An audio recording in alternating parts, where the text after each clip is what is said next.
Jai Jitendra everyone, and Pranam Parasbhai and everyone. My name is Atul Shah. I'm a Jaina president. Um, I'll go with about Ambel Oli and then I will invite Parasbhai. आज के समय में विश्व भर में चल रहे संघर्ष और अशांति के कारण लगभग हर देश में अशांति हो रही है। ऐसे कठिन समय में जैन धर्म हमें तप आध्यात्मिक साधना के माध्यम से शांति और पॉजिटिव एनर्जी की प्रेरणा देती है। इतिहास में निमिनाथ भगवान के समय यह माना जाता है कि जब संपूर्ण संघ आबिल तप कर रहा था तब द्वारका सुरक्षित रही। यह उदाहरण सामूहिक साधना और आत्म संयम की अद्भुत शक्ति को दर्शाता है। आज आवश्यकता है कि हम अपने भीतर सकारात्मक और शांति का निर्माण करें। आबिल तप हमें आंतरिक शांति प्रदान करता है, नकारात्मक प्रवृत्तियों को कम करता है और हिंसा से दूर रहने की प्रेरणा देता है। और purification can save the world. यदि हम वैश्विक स्तर पर शांति स्थापित कर न भी कर सके तो कम से कम अपने भीतर शांति स्थापित कर सकते हैं। As the saying goes, we must act locally while thinking globally. शाश्वत आबिल ओली कल से प्रारंभ हो रही है। Jains around the world have a meaningful opportunity to generate positive spiritual vibration through the sacred practice. आइए हम इस तप दो संकल्प के साथ करें, विश्व शांति के लिए एंड जैन शासन की रक्षा के लिए।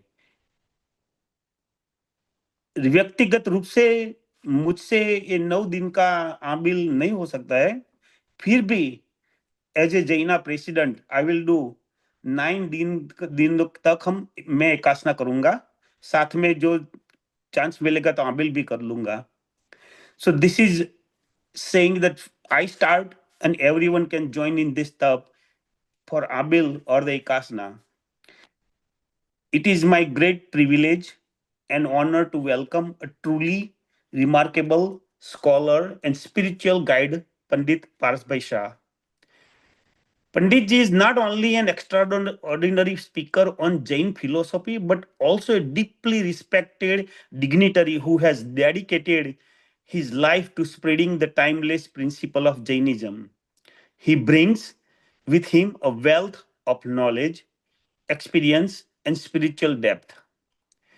Over the years, Panditji has conducted numerous paryushan across the United States and the world, touching the hearts of countless families.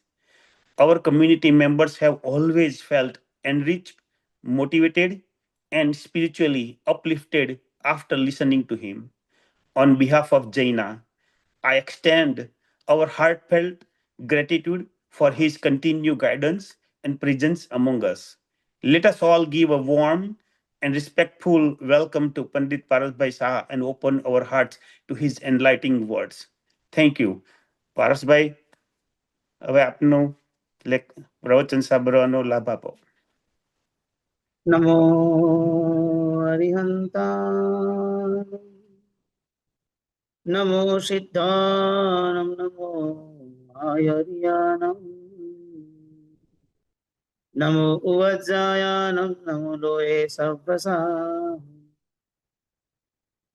એસો પંચ નમુકારો સપ્ત પાવપનાસનો મંગલાણમ ચ સવ્વેસી પડમમ હવૈ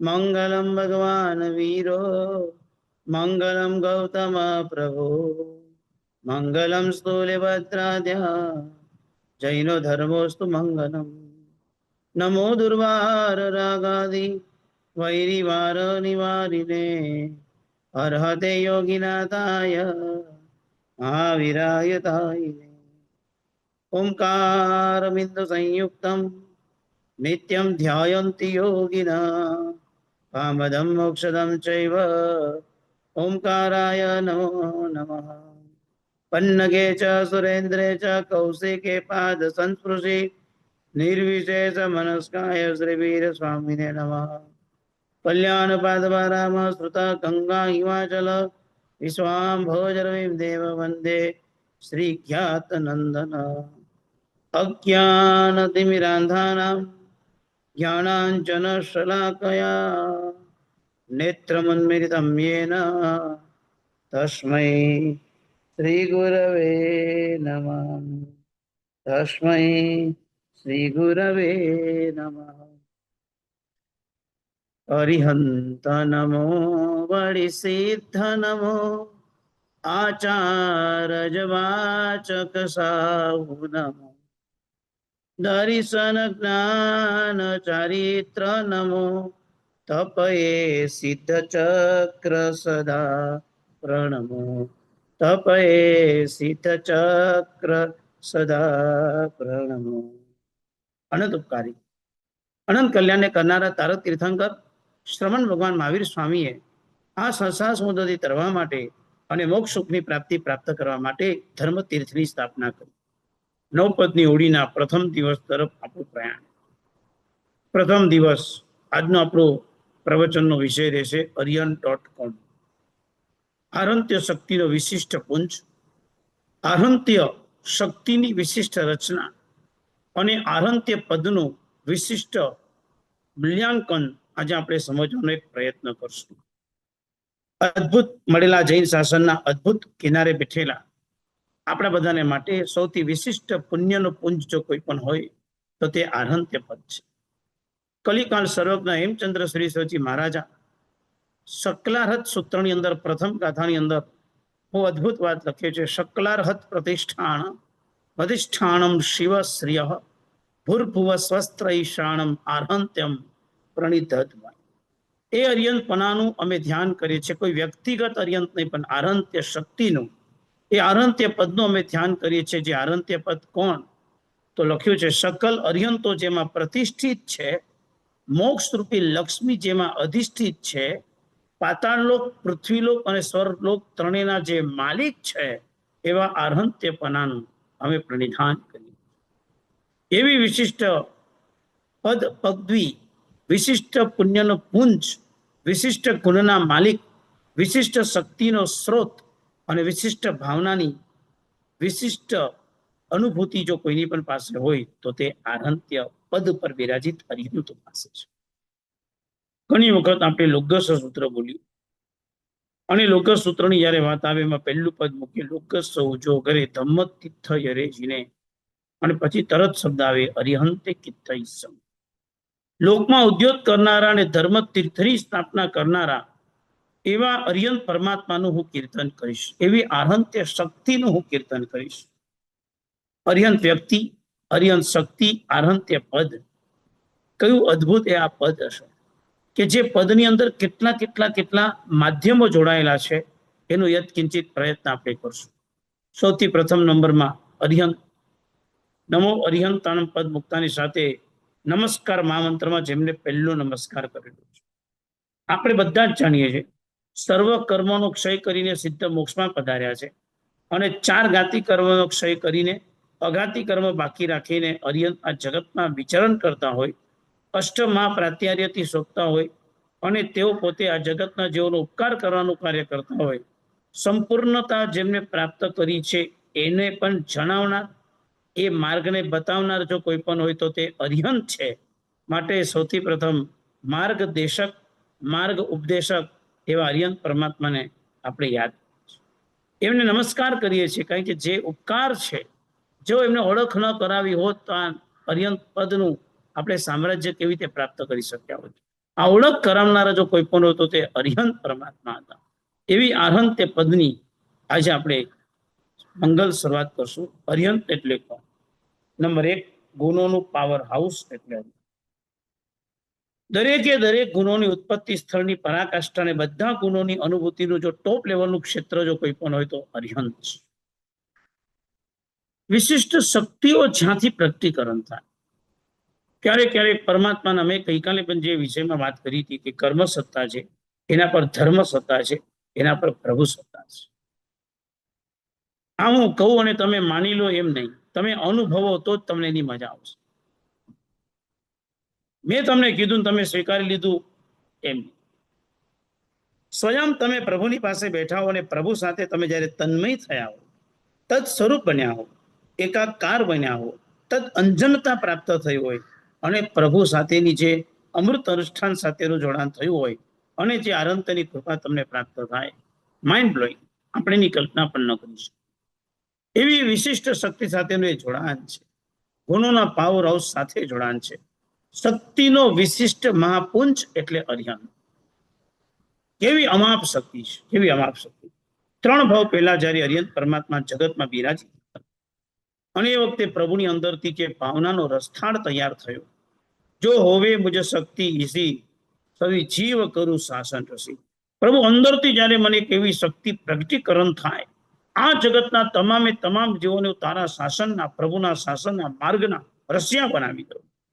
કેવી અંદરથી ભાવનાઓ તૈયાર થાય, કેવી અંદરથી અનુભૂતિઓ તૈયાર થશે. જગતનો એક પણ જીવ બાકી ન રહી જાય, બધા જીવોને ઉતારી દઉં, એક પણ જીવ બાકી ન રહે. આવું અંતરથી, અંતઃકરણથી પ્રગટેલો આવો શક્તિનો મહાપુંજ. જો હોવે મુજ શક્તિ, ભગવાન મને તો એવી શક્તિ, હે પરમાત્મા અમારા જેવા પામર જીવો પણ એવી શક્તિ તમે અર્પણ કરી દેજો કે રાત દિવસ અમે પણ તનતોડ મહેનત કરીએ. ક્યારેક ક્યારેક આપણે બધા લોકો શાસનના કાર્ય કરતા હોય, મારા કરતા તો આપ બધા જ વિશિષ્ટ કાર્ય કરો છો. પ્રભુની કૃપાથી અનેક કાર્યોમાં સફળતા પણ પ્રાપ્ત કરી હોય. આપણે બધા જ લોકો શાસનને આગળ વધારવા માટે, આગળ ધપાવવા માટે, આગળ પ્રયત્ન કરવા માટે જબરદસ્ત પ્રયત્ન કરીએ છીએ. કોઈ તનથી, કોઈ મનથી, કોઈ ધનથી, કોઈ દર્શનથી, કોઈ જ્ઞાનથી, કોઈ ચારિત્રથી, કોઈ તપથી, કોઈ વીર્યથી તનતોડ મહેનત આપણે કરીએ છીએ. બસ આપણા બધાની ભાવના એક જ હોય કે આપણાથી, આપણે આવેલી પદ, પદવી અને પ્રતિષ્ઠાથી, આપણે સત્તા પર બેઠા હોય ત્યાં સુધીમાં આપણાથી શાસનને કંઈક વિશિષ્ટ કાર્ય થાય, વિશિષ્ટ લાભ થાય, એનો આપણે જબરદસ્ત આનંદ હોય અને એનો પ્રયત્ન, એનો પુરુષાર્થ આપણે બધા જ કરતા હોય છે. અને આપણે તો પ્રયત્ન જ કરી શકવાના છીએ. પણ એ પ્રયત્નની અંદર જયારે અરિહંત પરમાત્માની આરાધ્ય શક્તિનું જોડાણ થઈ જાય ને, પછી જે શક્તિના પુંજ સાથેનો અનુભવ થાય ને, માઇન્ડ બ્લોઈંગ, એ બહુ અદ્ભુત હોય છે. પ્રભુ તારી કૃપાથી, બસ આટલો શબ્દ એમાં ખાલી ભળવાનો છે. પ્રભુ તારી કૃપા, બીજું કાર્ય બધું આપણે કરવાનું છે. હજુ બી ધ્યાન રાખજો, મારી વાતના મર્મને બરાબર સમજી લેજો. 100% એ કાર્ય આપણે જ કરવાનું છે, 100%. અને 100% એ પ્રભુને સોંપી દેવાનું છે. પ્રભુ આપની કૃપાથી થયું છે. 60-40 નહીં, 50-50 નહીં, 90-10 નહીં, 99% પણ 100% પ્રભુને સોંપી દેવાનું. પ્રભુ તારી કૃપા વિના ક્યાં શક્ય છે. ભક્તિ યોગાચાર્ય યશોજીજી સુરીશ્વરજી મહારાજાની એક પુસ્તકની પ્રસ્તાવનામાં એક મજાની વાત લખી હતી કે ભગવાન મારી એક ભ્રમણા છે. ગઈકાલ સુધી એમ માનતો તો પ્રભુ કે 1% મારો પુરુષાર્થ છે, 99% તારી કૃપા છે, આવું માનીને ચાલતો હતો. પણ પ્રભુ આટલા વર્ષોના અભ્યાસ પછી, આટલા વર્ષોના સ્વાધ્યાય પછી, આટલા વર્ષોના સંયમ જીવનની, આટલા વર્ષોના શાસન પ્રભાવના પછી મારી એક ભ્રમણા તૂટી જાય છે અને હું હવે માનું છું પ્રભુ 100% તમારી કૃપા છે, 100% આપની કૃપાથી કાર્ય થયું છે. આ ભૂમિકાનો અનુભવ એમને પ્રસ્તાવનામાં અક્ષરશઃ છાપેલો છે. મેં વાંચ્યો. કહેવાનો છે માત્ર એક છે કે આરાધ્ય શક્તિ, એની સાથેનું જોડાણ કાંઈક વિશિષ્ટ કોટીનું હોય છે અને આરાધ્ય શક્તિનો અનુભવ કાંઈક વિશિષ્ટ રૂપે જયારે જોડાય ને, તો જ એની મજા અદભુત હોય છે. મને એવા ઘણા શ્રાવકો મળ્યા છે, ઘણા, ભલે ઘણા એટલે ઘણા બધા નહીં, ઘણા. અને મને કે અરિહંત પરમાત્માની પ્રતિમા મારી સામે હસી હતી. હું પરમાનંદભાઈ દળિયા કરીને એક વ્યક્તિ મુંબઈમાં રહેતા હતા, વર્ષો પહેલા ભણાવતા હતા. તેઓ 25 વર્ષ સુધી તમને વાત કરું છું. પેડર રોડની અંદર તેઓ રહેતા હતા. એમના ઘરે ભણાવવા જવાનું થાય, અડધો કલાક, 20 મિનિટ, 25 મિનિટ, કલાક ભણે, વધારે તો કાંઈ નહીં. બધું મેમરી લગભગ યાદ નહોતું. પણ એમને મને એમ કહ્યું હતું કે રાજકોટમાં ભગવાન મહાવીર સ્વામીના જીર્ણાલયની અંદર બાજુમાં શંકેશ્વર દાદાની પ્રતિમા તમે જોઈ છે? બધું રાજકોટ જ નથી ગયો, ત્યારે નહોતો ગયો.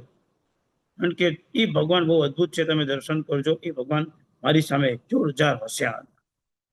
આપણને એમ થાય કે એક વ્યક્તિની મેમરીમાં 93 વર્ષની ઉંમર લગભગ હશે પ્રાય, અને એ ઉંમરમાં ઘણું બધું ભૂલાઈ ગયા હોવા છતાં પણ ધર્મની કેટલીક વાતોમાં સૌથી શ્રેષ્ઠ વાત એમને યાદ હતી. આ પ્રભુ મારી સામે હસ્યા. જ્યારે જ્યારે પ્રભુના શાસનના કાર્ય કરવા માટે નીકળીએ, સંપૂર્ણતયા પ્રભુને સોંપીને નીકળવાની એક અનુભૂતિ અદભુત છે. અને એ જ્યારે સ્વયં પ્રભુ આપણા પર કૃપા કરે છે ને, ત્યારે એ કૃપાના માધ્યમથી કાર્ય કરવાનો વેગ, કાર્ય કરવાની પદ્ધતિ, કાર્ય કરવાની સફળતા કઈક મહદ અંશે મોટા પાયા પર આપણને પ્રાપ્ત થતી હોય છે. માટે શક્તિનો મહાપુંજ, ગુણોનો પાવર હાઉસ અને પ્રકૃષ્ટ પ્રકાશ પુંજ જો કોઈ પણ હોય તો તે અર્યંત પરમાત્મા છે. જો કદાચ કાગળ પેન લઈને લખી રહ્યા હો, 3 પોઈન્ટ આજે મહત્વના લખીએ, અલગ અલગ વિષયથી અર્યંતની ઓળખ કરીએ. અર્યંત.com અર્યંત કોણ છે? ગુણોનું પાવર હાઉસ એ અર્યંત છે, શક્તિનો મહાપુંજ એ અર્યંત છે, અને પ્રકૃષ્ટ પ્રકાશ પુંજ તે અર્યંત છે. પ્રકૃષ્ટ પ્રકાશનો પુંજ છે પરમાત્મા. પ્રકૃષ્ટ પ્રકાશ કેવો જ્ઞાનનો પ્રકાશ પ્રભુએ પ્રાપ્ત કર્યો આપને કદાચ તો ખ્યાલ હશે. દરેક વ્યક્તિઓ સંકિત પામેલા હોય, પણ અર્યંત પરમાત્માના સંકિત માટે એક શબ્દ મૂક્યો છે, વર બોધિ સંકિત. પરમાત્માના સંકિતને પણ વિશેષણ મળ્યું છે વર બોધિ. શું રીઝન, શું કારણ કે આવું શબ્દ મૂક્યો વર બોધિ? તો લખ્યું છે કે જેના સંકિતને અનુભૂતિમાં એમને દર્શન માત્રથી, એમના વચન માત્રથી, એમની વાણી માત્રથી, એમના સ્પર્શ માત્રથી, એમના નજદીક આવવા માત્રથી અનેક જીવો સમ્યક્તોની નિર્મળતા અથવા તો બોધિબીજની પ્રાપ્તિ અથવા બોધિબીજના સંસ્કાર સહજતાથી કરી શકે એવું શ્રેષ્ઠ કક્ષાનું સંકિત એટલે વરબોધિ સંકિત. આ સંકિત માત્ર અર્યંત પરમાત્મા 24 તીર્થંકર ઇત્યાદિ અનંત તીર્થંકરોની પાસે હોય છે. અને આવા અનંત તીર્થંકરો અને એમાંના વર્તમાન કાળના 24 તીર્થંકર એ પરમાત્માના શરણમાં પ્રભુ મહાવીર સ્વામી અને એ પ્રભુ મહાવીર સ્વામીના શાસનમાં આપણે બધા એકત્રિત થઈને પ્રભુની આરાધના કરી. કેટલું અદ્ભુત પ્રભુનું શાસન આપણને જોડાયેલું છે. વિચાર કરી લો કે અર્યંત પરમાત્માએ શું ઉપકાર કર્યો છે આપણા. આપણને પોતાને શ્રાવક ધર્મના પાઠ સમજાવી અને આપણને પોતાને સંસારની અંદરથી કેવી રીતે નાનકડા યત્કિંચિત અનુવ્રતોના પાલન તરફ આગળ વધવું એ પ્રભુએ બતાવ્યું. એના માટે પ્રભુ આપણા માટે મહાવ્રત સુધી પહોંચાડવાના અંશ પાડવામાં નિમિત્તભૂત બન્યા. શ્રાવક ધર્મ થયા પછી શ્રવણ ધર્મના બીજને બતાવીને આપણામાં વીરતીનું વૃંદાવન સર્જવાનું કામ પણ અર્યંત પરમાત્માએ કર્યું. એટલું નહીં, પ્રભુ કેવા, કેટલા અદ્ભુત પ્રભુ, તો કે જેમને પોતે આપણા જીવનની અંદર અનુગ્રહ કરવા દ્વારા, કરુણા કરવા દ્વારા, ઉપકાર કરવા દ્વારા કેટલી ભૂમિકાથી આપણા પર સુંદર જ્ઞાનનું સિંચન કર્યું. નિગોદથી નિર્વાણ સુધીની યાત્રા જ્યારે આપણે કરવાની હોય એના માટે પ્રભુ આપણને કલ્યાણ યાત્રાના માલિક બનાવે.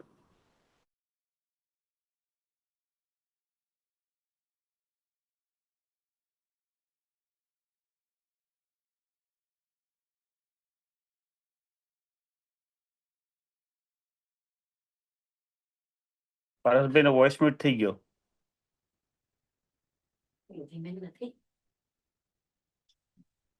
પાડ બનાવો મારા સાઈ. ભગવાન રૂઠી ગયેલા એવા અમારા જેવા બાળકને આપ મનાવો. ક્યારેક સ્તવનની પંક્તિને વિચારતા છે ને મને તો વર્ષોથી ઘણી વખત એમ થાય કે બહુ નાનો હતો ત્યારે ગુરુજીને પ્રશ્ન બી કરતો કે છે આ સ્તવનમાં મહાપુરુષે ગરબડ કરી લાગે. કારણ કે ભગવાનને એમ કહેવાનું તમે સેવક કહીને બોલાવો. એટલે હું તો પ્રશ્ન લઈને જતો તો ગુરુજી ભગવાન ક્યાં બોલે? તો આવું કેમ લખ્યું છે સ્તવનની અંદર કે સેવક કહીને બોલાવો, રૂઠડા બાળ મનાવો. આના ગુરુજી મને ત્યારે બહુ સરળતાથી સમજાવતા, સહજતાથી એમ કહેતા કે તું જો આ સમજી શક્યો નથી. ભગવાનનો સેવક, ભગવાનના ભક્ત, ભગવાનના દાસ, ભગવાનના કિંકર, ભગવાનના પ્રેષક, ભગવાનની ચરણ સેવા બધું પ્રાપ્ત તમે કદાચ કરી લીધું પણ હોય, પણ તમને જ્યાં સુધી એમ થતું હોય કે હું ભગવાનનો સેવક બન્યો, હું ભગવાનનો નોકર બન્યો, હું ભગવાનનો આ થયો, તો પણ તમે પ્રભુ સુધી હજુ પહોંચી શક્યા નથી. કારણ કે તમારો હું જે શબ્દ મૂક્યો છે ને સૌથી ગંભીર અને અઘરો. એમાં જ્યારે એમ ભળશે કે પ્રભુ આપ અમારો સ્વીકાર કરો સેવક તરીકેનો, આપ અમારો સ્વીકાર કરો દાસ તરીકેનો, આપ અમારો સ્વીકાર કરો કિંકર તરીકેનો, આપ અમારો સ્વીકાર કરો પ્રેષ્ય કરીને, પછી પ્રભુ જે કમાલ થશે ને એ અનુભૂતિ છે. અને હું તમને કહું, આ વાત આજે હું બોલું એટલાથી નહીં સમજાય. તમે વાસ્તવિક સેવક, વાસ્તવિક દાસ, વાસ્તવિક નોકર, વાસ્તવિક પ્રેષક બનીને જ્યારે તમે પરમાત્માની ભક્તિ કર્યા પછી વર્ષો સુધી સફળતા પ્રાપ્ત કર્યા પછી જ્યારે આંખ બંધ કરીને વિચારશો તો તમને તે વખતે તમારી ખામી સર્જાશે કે હજુ હું ભ્રમણામાં જ જીવું છું. મને એમ લાગે છે કે હકીકત હું સેવક છું, પણ પ્રભુએ મારો જો સ્વીકાર કર્યો ન હોત તો આ સેવક શું, આ સેવા શું કામ? પ્રભુની કેવી સરસ પંક્તિઓ મહાપુરુષ સ્તવરમાં લખતા હતા. ભક્તિમાં ન રાખું ખામી. ભગવાન મારી ભક્તિમાં ક્યારેય પણ ખામી ના આવે. ભલે તું સેવક તરીકે તારે કે ન તારે, તું મને સેવક તરીકે સ્વીકારે કે ન સ્વીકારે, મારી ભક્તિમાં તો કદાપી તને ખામી જોવા માટે નહીં મળી શકે. આ ભાવ અંદરથી પડતો. આ સેવક આજ મારા પ્રભુજી સામુ જુઓ ને સેવક કહીને બોલાવો. ભગવાન તમે એક વખત મને સેવા કરો. આ હું નહીં. કલિકા સળગના હેમચંદ્ર શ્રીચરજી મહારાજા વિતરાગ સ્તોત્ર નામના ગ્રંથમાં વિતરાગ પ્રભુની ઓળખ બતાવી છે. પ્રભુ કોણ? યહ પરાત્મા પરમ જ્યોતિ પરમઃ પરમેષ્ઠિ નામ આદિત્ય પરમ તમસ પરસ્તાદ દામનંતિયમ સર્વે યેનોદ મૂલ્યંત સમૂલા ક્લેશ પાદપા મૂર્ધના યસ્મૈ નમસ્યંતી સુરાસુર નરેશ્વરા પ્રાવર્તંત યતો વિદ્યા પુરુષાર્થ પ્રસાદિકા યસ્ય જ્ઞાન ભવત ભાવિ ભૂત ભાવ ભભાસ્કૃત યસ્મિન વિજ્ઞાન માનંદમ બ્રહ્મ ચૈકાત્મતામ ગતમ સશ્રદ્ધેય સચદેય પ્રપદ્યે શરણમ ચતમ. આમાં પ્રભુ શ્રદ્ધા કરવા યોગ્ય છે. આટલી જેમને પોતાને વાસ્તવિક સ્તર પર ખ્યાલ હતો. કલિકાળમાં ડગલે ને પગલે આપત્તિ આવતી ત્યારે કલિકાળ સર્વજ્ઞ ભગવંત સહજતાથી પ્રભુની એટલી બધી કૃપા પ્રાપ્ત કરેલી કે બધા જ પુણ્ય અને નિર્જરાના માધ્યમ લઈને શાસન પ્રભાવના જબરદસ્ત કરતા. આટલું બધું કર્યા પછી પણ છેલ્લી ગાથામાં વિતરાગ સૂત્રમાં લખ્યું છે એમને, તવ દાસોસ્મી પ્રેસ્યોસ્મી કિંકરોસી સેવકોસ્મી આમ ઇતિ પ્રતિપદ્યસ્વ કિમ નાથ પરમ પ્રભુ. ભગવાન હું તારો દાસ બનવા તૈયાર છું. ભગવાન હું તારો સેવક બનવા તૈયાર છું. ભગવાન હું તમારો પ્રેસ્ય એટલે કે કામ કરનારો પોસ્ટમેન જેવો માલિક વસ્તુ વાસ્તવિક જીવન જીવવા તૈયાર છું. હું તમારો કિંકર બનવા તૈયાર છું. તવ પ્રેસોસ્મી દાસોસ્મી કિંકરોસ્મી સેવકોસ્મી આમ ઇતિ પ્રતિપદ્યસ્વ. ભગવાન ખાલી એક વખત તમે હા પાડો.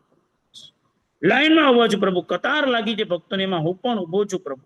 આટલા વર્ષોની અંદર આટલી અનુભૂતિ, આટલી પ્રતિષ્ઠા, પાટણ નગરીના ગલી ગલીમાં જેમનું નામ, કુમારપાળ રાજા જેવા રાજાઓ જેના ચરણની સેવા કરે, સિદ્ધરાજ જયસિંહ જેવા વ્યક્તિને પણ બહુમાન હોય.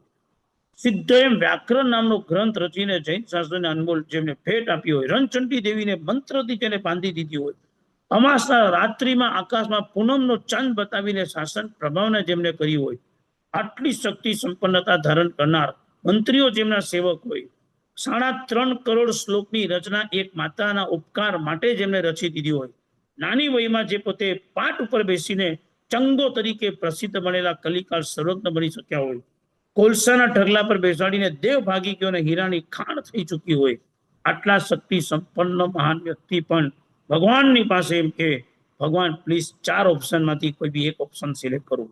કાં તો તારો દાસ બનાવ, કાં તો તમારો સેવક બનાવ, કાં તો તમારો પ્રેસ્ય બનાવ, કાં તો તમારું મને કિંકર બનાવ. ક્યારેક ક્યારેક વિચાર આવે આપણને, હું છું કે આપણે બધા છીએ. આપણે જૈના સંસ્થાની અંદર કામ કરનાર આપણે પદાધિકારીઓ જે પણ વ્યક્તિઓ છે, આપણને મળેલી પોસ્ટ, આપણને મળેલી પ્રભુના શાસનની સેવા, આપણને મળેલી લોકોએ સિલેક્ટ કરીને આપણને આપેલી જવાબદારીપૂર્વકનું જોખમદારીપૂર્વકનું કર્તવ્ય આપણા બંને વૃષભ સ્કંદો પર એને ટકાવીને પાર પાડવાનું છે. આપણે એમાં જરા પણ નાસીપાસ નથી થવાનું. એની કન્ડિશનો છે કે પદ પદવી પર બેસીને જ્યારે કાર્ય કરતા હોઈએ ત્યારે આપણે પ્રભુના શાસનનું કામ કરીએ છીએ, ત્યારે માલિક બનીને નથી કરવાનું, દાસ બનીને કરવાનું છે. અરે દાસ નહીં, તમને તો એ દિવસ પણ સમજાશે, આપણને બધાને એ દિવસ સમજાશે, મારે દાસ નહીં પણ દાસાનું દાસ બનીને કરવાનું છે. પ્રભુનો દાસ એટલે સત્કશ્રી સંઘ, એની સેવા કરવાની મને મળી એટલે હું દાસાનું દાસ છું. આ ભાવ જ્યારે અંદરથી પ્રગટશે ને ત્યારે ખરેખર વાસ્તવિકમાં અરિહંત પરમાત્માની સાચી ઓળખ થશે. પ્રભુ શું આપ કૃપા કરી શકો છો. ભગવાન દાસ, દાસ એટલે શું? દાસ એટલે છે કે જે નજીકમાં બેસીને અવસર વિશેષની અંદર પાન બીડું આપવાનું રાજાને કામ કરે, પંખો વીંજે ને ચામર વીંજે, આવા બધા કામ દાસની અંદર જોડાયા છે. જે વ્યક્તિ દાસ તરીકે તૈયાર ઉભો હોય, નાનું પણ કામ કરી શકે ને મોટું પણ કામ કરી શકે, જીનું પણ કામ કરી શકે ને પોસ્ટનું પણ કામ કરી શકે, વજન ઉપાડી પણ શકે તો વજન ઉતારી પણ શકે, કોઈની પણ સાથે કામ લઈ શકે તો કોઈને કામ આપી પણ શકે, પોતે સ્વયં કરી શકે ને બીજા પાસે પણ કરાવી શકે, આવી વિશિષ્ટ શક્તિના જે ગુણ વૈભવને ધારણ કરે તેને દાસ કહેવાય છે. કાં તો પ્રભુ મને તારો દાસ બનાવો, ભલે હું ચામર વિંજ્યા કરીશ, ભલે હું ચામર વિંજ્યા કરીશ. મુંબઈની અંદર એક રથયાત્રા નીકળે અને એક શ્રાવકને હું જોઉં કે દર વખતે છે ને રથયાત્રામાં ચામર વિંજવાનો ચડાવો. એટલે એક વખત મેં એમને પૂછ્યું, આ 2-3 વખતથી પરિચયમાં જો આ ચામર વિંજવાનો કેમ તમે ચડાવો છો? રથમાં ભગવાન લઈને બેસવાનો હોય, સારથી બનવાનો હોય, પોખણા કરવાનો હોય, રાવણ દીવો લઈને બેસવાનું હોય, ઘોડે સવારી હોય, ઘણું બધું હોય. આ તમે ચામર વીંજવાનો કેમ? તો કે ભગવાનની પાસે દાસ ભક્તિ કરવાની મળે ને એનો મને એટલો તો આનંદ છે, માટે હું લઉં છું. અને રથની પર બેસી જાય, છેક સુધી ચામર વીંતા વીંતા આખો રથયાત્રાનો માર્ગ પૂરો થાય ત્યાં સુધી ભગવાનની દાસ્ય ભક્તિ, દાસ ભક્તિ. ભગવાન સેવકો, ભગવાન મને તારો સેવક બનાવ. સેવક એટલે શું? તો કે સેવા કરે તે સેવક કહેવાય. નોકર ચાકરનું કોઈ પણ કામ સેવા કરનાર વ્યક્તિની કન્ડિશન છે નિષ્કામ સેવા કરે, નિસ્વાર્થ સેવા કરે અને બધું જ કામ પૂરું કરી દે. એક પણ જગ્યા પર એને એવું ન હોય કે આ કામ મારા ભાગનું નથી, આ મને કેમ સોંપાયું, આ મારે ક્યાં કરવાનું હોય, આ મારી જવાબદારીમાં આવતું નથી, આવા વિકલ્પ ન હોય. મારા પ્રભુના માટે કરવાનું છે, માટે બધું જ કામ એનો નિર્ણયો ન હોય, દરેક કામમાં જેને હા હોય, ચાહે કોઈ પણ કામ એને આપવામાં આવે એને પોતાને હા હોય, અને એ હા ઉલટાસથી કરે. એક વાત પાકી કહી દઉં, આજના દિવસે આ જેપી કઈ આપણી સાથે પહોંચ્યા છે, આપણે સુધી પહોંચવાનો આજે પ્રયત્ન થયો, પ્રયાસ થયો છે. આપ શ્રી જૈનાશ્રી સંઘોએ, જૈનાશ્રી સંસ્થાએ મને જે આટલું સરસ આમંત્રણ આપ્યું, હું આપનો ઉપકાર જિંદગી પર ભૂલી નહીં શકું. પણ મને યાદ આવે છે એ દિવસ, લગભગ મારી 16 વર્ષની ઉંમર હતી, આજે 42. 16 વર્ષની ઉંમરમાં 12 થી 18 વર્ષની ઉંમરે મેં મહેસાણા પાઠશાળામાં અભ્યાસ કરેલો, શ્રીમતી યશો વિજયજી જૈન સંસ્કૃત પાઠશાળા, મહેસાણા મુકામ. અને એ વખતના સમયમાં મહેસાણામાં હું અભ્યાસ કરતો હતો. મારી ઉંમર હતી 16 વર્ષની, અને તે વખતે અમેરિકાથી જૈના શ્રી સંઘના કેટલાક પદાધિકારીઓ શ્રી સંઘની 2-3 બસ લઈને ત્યાં મહેસાણાની પાઠશાળાની વિઝિટ માટે આવ્યા હતા. હું કઈ વિઝિટ કરતા બી દર્શન માટે આવ્યા હતા. દર્શન માટે આવ્યા હતા ત્યારે એટલો બધો આનંદ હતો. અમે લોકોએ અમારી આખીથી પહેલી વખત અમેરિકન લોકોને જોયા હતા. અમારા જેવા જ લાગતા હતા, એટલે બીજો તો કઈ ફરક નહોતો, પણ એની કલ્પના પણ એવી હોય કે ગોરા હશે ને કેવા હશે ને શું હશે, કારણ કે નાના હતા અને મહેસાણામાં ભણતા એટલે દુનિયા જ નથી ખબર. પહેલા નકશો જોઈએ ત્યારે ખબર પડે કે અમેરિકા અહીંયા આવ્યું. એટલી અભૂત અવસ્થામાં મેં આપના દર્શન કર્યા. બધા ગુજરાતી બોલતા હતા, સરસ હતા, થોડા વચ્ચે ઇંગ્લિશ શબ્દ આવી જતા હતા, પણ આ બધા ગુજરાતી હતા. અને એ વખતના સમયમાં જૈના સંસ્થાની અંદર, ત્યારે સંસ્થાની અંદર આવ્યા પછી એક વખત મારા ગુરુજીએ ત્યાં આગળ એક નાનકડી સ્પીચ આપવા માટે કહ્યું હતું. પહેલી વખત ત્યારે મહેસાણા પાઠશાળાના એ પ્રાંગણમાં એ ભૂમિ પર બોલવાનો, સેવા કરવાનો એક લાભ મળ્યો. અને એ વખતે પ્રેસિડેન્ટ હતા દિલીપભાઈ કરીને હતા. એ દિલીપભાઈ ત્યારે પ્રેસિડેન્ટ હતા, અને એમને મને તે વખતે $1 એમને મને હાથમાં આપ્યો હતો. આજે પણ એ ડોલર મેં સાચવીને રાખેલું, કારણ કે એમને મને આપેલા અંતરના આશીર્વાદ આજે અહીંયા સુધી પહોંચાડનાર બન્યા છે. એ મારી મહેસાણા પાઠશાળા અને દિલીપભાઈનો ઉપકાર આજે પણ હું ભૂલી શકું એમ નથી. આજે ભલે હું ક્યાં પહોંચ્યો, અહીંયા પહોંચ્યા, આજે કોની સાથે આપણે કાર્ય કરતા હોય બહુ જુદી વસ્તુ છે, પણ એક સેવાનો લાભ, એક સેવક, અને એમને જે પોતે સેવાના ભાવથી ત્યારે કરેલું એ કાર્ય, અને જે રીતની અનુભૂતિથી એમને મને મારા માટે કરેલી પ્રયત્ન અને એમનો પુરુષાર્થ આજે પણ ભૂલી શકું એમ નથી.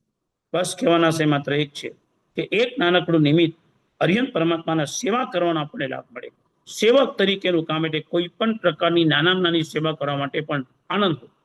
આજે અહીંયા સુધી પહોંચ્યા છે. કોઈ આવો ક્ષયપ્રસમ મારી પાસે નહોતો. મહેસાણામાં ભણતા હતા, મંદ ક્ષયપ્રસમ જ લઈને ચાલતા હતા. પણ મને યાદ છે, મારા ગુરુજી મને કોઈ પણ કામ કહે તો હું એટલું જ સમજતો કે એમને ના પાડી શકાય કેવી રીતે, કારણ કે ના પાડતા જ નથી આપણે. આજે તેવા બુદ્ધિશાળી થઈ ગયા કે ના પાડી શકીએ છીએ, ત્યારે બુદ્ધિ પણ નથી કે ના કેમ પડે. અને વખતે ગુરુજીના ના પાડવાના પણ સંદર્ભ, કાંઈ ક્ષયપ્રસમ નથી, કોઈ કુંડલી મુંડલી જોવાની વાત નથી કરતો, કાંઈ જ્ઞાન નહીં, કશું જ નહીં, કઈ યાદ ન રહે. ગાથા બી આખા દિવસમાં 3 માંડ કરી શકીએ, વધારે ગાથા પણ ન થાય. કેટલી મહેનત કરે ત્યારે માંડ ગાથા ચડે. આજે તો મેં એવા વિદ્યાર્થીઓ જોયા છે કે 100 ગાથા, 50 ગાથા, 75 ગાથા એક દિવસમાં કરી દે, એવો જિંદગીમાં દિવસ નથી આવ્યો. પણ એ વખતના સમયમાં માત્ર લાભ મળતો હતો ગુરુજીના કપડા ધોવા. જાતે કપડા ધોતા, ગુરુજી કહેતા હતા મારા કપડાને હું કપડા ધોતા ધોતા અહીંયા સુધી પહોંચ્યો છું. કાંઈ કોઈ કોમેન્ટ નહીં, કોઈ પ્રશંસાની વાતની વાત એટલી છે, સેવા કરવા માટે મળી એ સેવા આપણને આગળ વધારે છે. અરિહંત પરમાત્માના જિનાલયમાં કદાચ એકાદ કળશ આમ તેમ મુકાયેલો હોય, અરિહંત પરમાત્માના જિનાલયમાં એકાદ કેસરની વાડકી કદાચ કોઈ ધોયા વિના સાઈડ પર એમને મૂકી દીધી હોય, એને લૂછવાનું કામ કદાચ કોઈએ ન કર્યું હોય. મારા પ્રભુના જિનાલયની અંદર એકાદ પરમાત્મા સેજ આ મૂક્યા પણ સેજ ક્રોસમાં હોય, એ વ્યવસ્થિત ન હોય. મારા પ્રભુની કોઈએ કદાચ પૂજા કરી હોય ને કદાચ આમ પાણીના રહેલા ક્યાં કશે ઉતરી ગયા હોય ને કદાચ શુદ્ધિકરણ બાકી હોય. આવી નાની પણ સેવા મળી જાય ને, આવી નાની પણ સેવા કોઈને કીધા વિના, કોણ કરનાર છે, જવાબદારી છે, કોણ સેવક છે, જરાક ત્યાં હું ભગવાનનો સેવક છું, મને લાભ મળશે, મારા પ્રભુ છે, આપણા પ્રભુ છે, અને આપણા પ્રભુની સેવા કરી લઈએ, શું મજા આવી જાય એની કલ્પના ન કરી શકીએ. આ સેવકનો ભાવ, આવી સેવા કરવાની ભક્તિ મળે ને, એક ગજબ અદ્ભુત પાવાની છે. અને પછી લોકો છે કિંકર. કિંકરનો મતલબ એમ છે, કિમ કરોમી ઇતિ પુનઃ પુનઃ પૃષ્ઠ. હવે હું શું કરું, હવે હું શું કરું, એવું વારંવાર જે વ્યક્તિ પૂછે ને એને કિંકર કીધો છે. ભગવાન મને કઈ કામ, મને લાભ આપો, મને કઈ કામ આપો, હું કઈક કરું, મને કઈક કહો. આવી રીતે કરીને હું શ્રી સંઘ પાસેથી સતત પ્રયત્નપૂર્વક માંગુ ત્યારે કિંકર ભક્તિ બને છે. મારા વડીલ, આપણા બધાનો ઉપકારી, સંપૂર્ણ આવા જ્ઞાની એવા કલિકાળ સ્વરૂપના હેમચંદ્ર શ્રી મહારાજ જો પરમાત્માની પાસે આ 4 માંગણી કરતા હોય, કાં તો પ્રભુ મને તારો દાસ બનાવ, કાં તો તું પ્રભુ મને તારો સેવક બનાવ, કાં તો તું મને તારો દાસ બનાવ, કાં તો તું મને તારો નોકર બનાવ, તો આપણે તો શું વિચારવાનું રહ્યું, સ્વીકારી જ લેવાનું હોય. માટે બહુ સરસ એ પંક્તિમાં લખ્યું છે, મા ગોપ ને મહાનિર્યામક એવા એવા બિરુદ ધરાવ. પ્રભુ કોણ છે? તો પ્રભુ માટે શબ્દ લખ્યો છે મહાગોપ. મહાગોપનો અર્થ શું? ગોપ એટલે રક્ષણ કરનાર, પણ સામાન્ય રક્ષણ નહીં, મોટું રક્ષણ કરનાર, એને મહાગોપ કીધું છે. મોટું રક્ષણ કરનાર. કોરોનાનો કાળ ચાલતો હતો અને અમે મુંબઈમાં લોકડાઉન હોય એટલે આપણે થોડા ગભરાયેલા તો હોઈએ. બહાર નીકળે તો પોલીસ પકડે ને દંડા એ ખાવા પડે ને બધું ઘણું બધું. તો એ વખતના સમયમાં એક પોલીસે પેટ્રોલિંગનો પ્રોગ્રામ રાખ્યો. સાયરન વાગે, ગાડીમાં બધી પોલીસો રસ્તા પર નીકળેલી. આપણે એમ થાય કે હું નીકળ્યો અચાનક. કોઈએ પીપીટી કિટ પહેરેલી હતી, કોઈ દંડા, કોઈ બંદૂક સાથે, પોલીસની ગાડી સાથે. એ કહી રહ્યા હતા કે અમે તમારી સેવામાં 100% હાજર છીએ, તૈનાત છીએ, તમે જરા બી ગભરાશો નહીં. ત્યારે વિચાર આવ્યો કે ખરેખર ગભરાટ જ્યારે ચાલી રહી છે, શું થશે એનો ડર લાગી રહ્યો છે. આપણા નિકટના સ્વજનો હોસ્પિટલમાં છે, કોક અત્યારે જન્મ મરણ વચ્ચે ઝોલા ખાઈ રહ્યું છે. એકાદ બેના સમાચાર પણ આવી ચૂક્યા છે કે જગતથી વિદાય થઈ ગયા છે. સ્મશાનમાં બી જ્યાં લાઈનોના નંબર લેવા પડે છે, જ્યાં 4 જણા મળીને જ ખાલી માત્ર અગ્નિ સંસ્કાર કરી શકે, આવી પરિસ્થિતિઓ આપ સામે જોઈ છે અને અનુભવેલી છે. આવા સમયમાં એક ડ્રેસ પહેરીને, એક જવાબદારી લઈને એક પોલીસ જો રસ્તા પર આપણને એમ કહેતો હોય કે અમે રક્ષક તરીકે તમારી સાથે હાજર છીએ, તમે ગભરાતા નહીં, તો અરિયંત પરમાત્મા તો શું હોઈ શકે, જે પોતે આપણને મુક્તિ ગમન સુધી પહોંચાડવાની જવાબદારી લઈ આપણા અંતરમાં પડેલા દુષ્ટ દોષો અને કાતિલ કસાયોને માટે જે મહાગોપનું રક્ષણ કરે, એક દોષોને કેમ કાઢવા અને એક કસાયોને કેમ મુક્ત કરવા, એની અંતરમાં અનુભૂતિ આપણને જબરદસ્ત કરાવી આપે છે. જો પ્રભુ ન હોત તો આપણા કસાયની ઓળખ કેવી રીતે થઈ હોત? જો પ્રભુ ન હોત તો આપણા દોષો સમજાવ્યા કોને હોત? માનો કે અરિયંત પરમાત્મા ન હોત તો આપણને આ સંસાર દાવાનળ છે સમજાવ્યું કોને હોત? જો અરિયંત પરમાત્માનો ઉપદેશ ન હોત તો આ જગતની અંદર માયા ભયંકર છે એવું આપણને સમજાવ્યું કોને હોત? જો અરિયંત પરમાત્માનો ઉપદેશ ન હોત તો અભિમાનના ડુંગર ભયંકર છે, નમ્રતા વિના કલ્યાણ નહીં થાય, એ માર્ગ કોને સમજાવ્યો હોત? જો અરિયંત પરમાત્મા ન હોત તો લોભ કેટલો ભયંકર છે તેની વાત આપણને કોને બતાવી હોત? જો અરિયંત પરમાત્માનો ઉપદેશ ન હોત તો 5 ઇન્દ્રિયના વિષયો આપણને સંસારમાં ડૂબાડે છે, એની વાત કોને બતાવી હોત? માનો કે અરિયંત પરમાત્મા ન હોત તો આપણા આત્મામાં કેવળ જ્ઞાન છે છતાં કર્મથી ઢંકાયેલું છે, આ વાત આપણને ખબર કેવી રીતે પડી હોત? જો અરિયંત પરમાત્મા ન હોત તો અત્યારે શ્રદ્ધાનું કેન્દ્રબિંદુ આપણે શું બનાવ્યું હોત? અમે એક બેંકોક ગયા હતા અને એ વખતના સમયમાં છે ને બિલ્ડિંગમાં 12 પછી 14મો માળ જ આવે, 13મો માળ જ ના આવે, લિફ્ટની અંદર બી 13 નંબર નહીં. એટલે અમને એમ થયું કે પહેલી વાર આપણે ગયા હોય એટલે સ્વાભાવિક છે આપણી શંકાઓ ઘણી બધી રહે, ક્રિયોસિટી પણ સારી છે. એટલે અમારી સાથે પરિચિત ભાઈએ તમને પૂછ્યું તો આ 12 પછી 13મા નંબરનું ક્યાં ગયું? તો કે અહીંયા આગળ 13 નંબરનો આંકડો અશુભ ગણવામાં આવે છે. ત્યારે મને લિફ્ટમાં વિચાર આવ્યો કે કદાચ અરિયંતનો મળ્યા હોત તો મારી શ્રદ્ધાઓ બી આવી કોઈ જગ્યાએ બેઠી ગઈ હોત કે આ આંકડો અશુભ, આ તો અશુભ, કાં તો આવું જ કંઈક થયું હોત, બીજું કંઈ નથી. માનો કે અરિયંત ન હોત તો હું, મારી શ્રદ્ધા તો હોતી જ મારી પાસે, હું ક્યાંક આવી જગ્યાએ મૂકી દીધી હોત. મારી શ્રદ્ધાના કોઈ પણ ટુકડા કર્યા વિના એક જ જગ્યા પર એ અરિયંત પરમાત્માની ભક્તિમાં જોડાઈ ગયેલું એ નિમિત્ત આજે પણ યાદ આવે. વર્ષો પહેલા સુરત પાસે એક કઠોર કરીને ગામ, બહુ નાની ઉંમર હતી અને પરુષણ કરાવવા ગયો હતો. ત્યારે હું મહેસાણા પાઠશાળામાં અભ્યાસ કરતો હતો અને ઊંઘ તો સખત આવે, ઉંમર નાની હોય, રાતના 12, 1, 2 વાગ્યા સુધી ભાવનાઓ ચાલે. કઈ ગામડામાં રિસ્ટ્રિક્શન પણ ન હોય ને અજય લોકો બી આવે ને મંજીરા વગાડે. આમ માહોલ તમને એમ લાગે કે અરિયંત પરમાત્માની ભક્તિમાં ગામમાં પ્રતિક્રમમાં તો બધા ઓછા લોકો આવે પણ ભક્તિમાં તો બધા જ જોડાય. અને શું એ લોકો મંજીરા વગાડતા હતા, આમ ઘણા આપણે એમ થાય કે આ કેવું સરસ ગામ ને કેવા લોકો જોડાય. આવું કોઈ દિવસ મેં મુંબઈમાં જોયું જ નહોતું કે બીજા લોકો આવે. એટલે આ બધા વાતાવરણ મેં ત્યાં જોયા હતા અને એ વખતના સમયની અંદર એક ભાઈ રાત્રે ગીત આવ્યું હતું, જન્મથી હું જૈન છું, કર્મથી નથી, કર્મથી હું કોણ છું એની ખબર નથી. કેવા કેવા પદો ક્યારેક ક્યારેક ગવાયેલા આજે બી યાદ છે, ત્યારે સમજાતા કઈ જ નતા. જન્મથી હું જૈન છું, કર્મથી નથી, કર્मથી હું કોણ છું એની ખબર નથી. एक बार रिपीट करूँ, जन्म से मैं जैन हूं, मैं कर्म से जैन नहीं हूं, तो मैं कर्म से क्या हूं वो मुझे ही पता नहीं. કર્મનો મતલબ ત્યાં લીધો છે હું કેવા કાર્ય કરું છું. જન્મથી તો હું જૈન શાસ્ત્ર મળ્યું, પણ કર્મથી હું કેવો છું એની ઓળખ મારે કરવી છે. એની ઓળખ જો મને થાય તો કામ થઈ શકે. બસ ત્યારે જ લખેલું છે કે ભગવાન તમે મહાગોપ સમાન છો. પછી લખ્યું છે મહાન નિર્યામક છો. નિર્યામક એટલે શું? આજે એક ઈરાનની અંદરના યુદ્ધના વાતાવરણ ચાલી રહ્યા હોય એટલે સહજતાથી આપણે બધા લોકોની દ્રષ્ટિ ત્યાં વધારે હોય. રસ્તામાં ગલીના નાકે ચાલતા હાલતા ઘરની અંદર ક્યાંય બી જઈએ એટલે બધા અમને તો પૂછે ને બધે જ વાતો ચાલે છે, શું થશે, કેટલું ચાલશે, કેમનું ચાલશે, પતી જશે કે નહીં પતી જાય.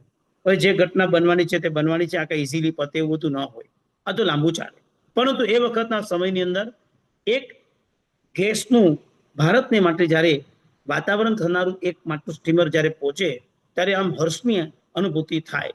ત્યારે આપણે વિચાર આવે કે એક વ્યક્તિઓ, એક દેશના નેતાઓ, એક મિલિટરીની તાકાતો અથવા તો કપ્તાનના માધ્યમે સહી સિક્કાઓ સાથે, નીતિ નિયમ સાથે જ્યારે એક જહાજ જો પાર પાડવા માટે ખરેખર એની નોંધ બહુ મોટા પાયા પર થાય તો પ્રભુ તો મહાન નિર્યામક છે. નિર્યામક નો અર્થ છે કે સંસાર રૂપી સમુદ્રને પાર પાડીને આપણને સામે કિનારે જે પહોંચાડે, એટલે કે મુક્તિ ગમન સુધી પહોંચાડવાની 100% રિસ્પોન્સિબિલિટી જે વ્યક્તિ લઈ શકે તે છે. ક્યારેક ક્યારેક નમૂતરનું સૂત્ર બોલતી વખતે આપણે બોલીએ છીએ ધમ્મ દયાનમ, ધમ્મ દેશયાનમ, ધમ્મ નાયગાનમ. પછી શબ્દ શું છે? ધમ્મ સારહી. ભગવાન ધર્મના સારથી છે. આજે સારથીની જવાબદારી એટલી બધી મોટી છે કે સારથી રથમાં આગળ બેઠો હોય, યુદ્ધની અંદર ક્યાં વાહન રથને લઈ જવું એ બહુ મોટી કળા સારથી પાસે હોય છે. માટે અર્જુન લડતો હતો પણ સારથી કોણ હતો? કૃષ્ણ. કૃષ્ણ સારથી બન્યા એટલે અર્જુનની જીત નિશ્ચિત તौर પર સિદ્ધ હતી. આવા પ્રભુ આપણા માટે ધર્મના સારથી બને છે. મુક્તિ ગમન સુધી 100% જવાબદારી આપણી લઈ શકે અને આપણે મુક્તિ સુધી પહોંચાડી શકે છે. એટલું નહીં, આગળના ગ્રંથોમાં ભગવાન માટે શબ્દ છે, ભગવાન તમે મહાન છો. મહાન એટલે શું? તો કે અહિંસાના ફરિશ્તા છો, જે પોતે ક્યારે હિંસા કરતા નથી અને આપણને એનો જ ઉપદેશ આપે છે અને જીવન છે જીવીને બતાવે છે. માટે તમે મહાન છો. એટલું નહીં, મહાસાર્થવાહ છો. સાર્થમાં કોઈ નાની વાત નથી. જવાબદારી પૂર્વક હજારો લોકોને લઈ જાય, એની બધી જવાબદારી પૂરી પાડે, એને વાહન પૂરું પાડે, એને ભોજન પૂરું પાડે, એને ટોટલ સુરક્ષા આપે, બધી જવાબદારી જે પૂરી પાડે તેને સાર્થવા કહેવાય છે. કલ્યાણની પાત્રતા માટે પ્રભુ આપ અમારા માટે સાર્થવા બનો છો. આવા અર્હંત્ય શક્તિ અને એવું અર્યંત પદ આજે પણ જગતમાં બિરાજિત છે. કદાચ તમને વસ્તુ ઊંડાણમાં બહુ એમ લાગતું હોય કે આ બધું કઈ બહુ ઊંડાણમાં કયું સમજાયું નહીં. બહુ સીધું સરળ ભાષામાં એટલું મને ખબર પડે છે. એક શંકેશ્વર દાદાના દરબારની અંદર એકવાર બેઠો. તમે બધા જ શંકેશ્વર દાદાથી પરિચિત છો. વાત થોડીક સંસારિક છે, બહુ મુક્તિની વાત નથી, પણ વાતમાં ખાલી તથ્ય શું કહેવા માંગુ છું સમજી લો. દાદાની ભક્તિ ચાલતી હતી, દાદાની સામે બેઠો હતો. એક રાજસ્થાની શ્રાવક આવ્યો, કોથળો કંતાણનો કોથળો લઈને દિનાસન અંદરથી બંડલો કાઢ્યા, ભંડારમાં નોટો નાખતો, નો ચડાવો, કોઈ ચડાવ નતો, બસ ભંડારમાં નોટો નાખતો.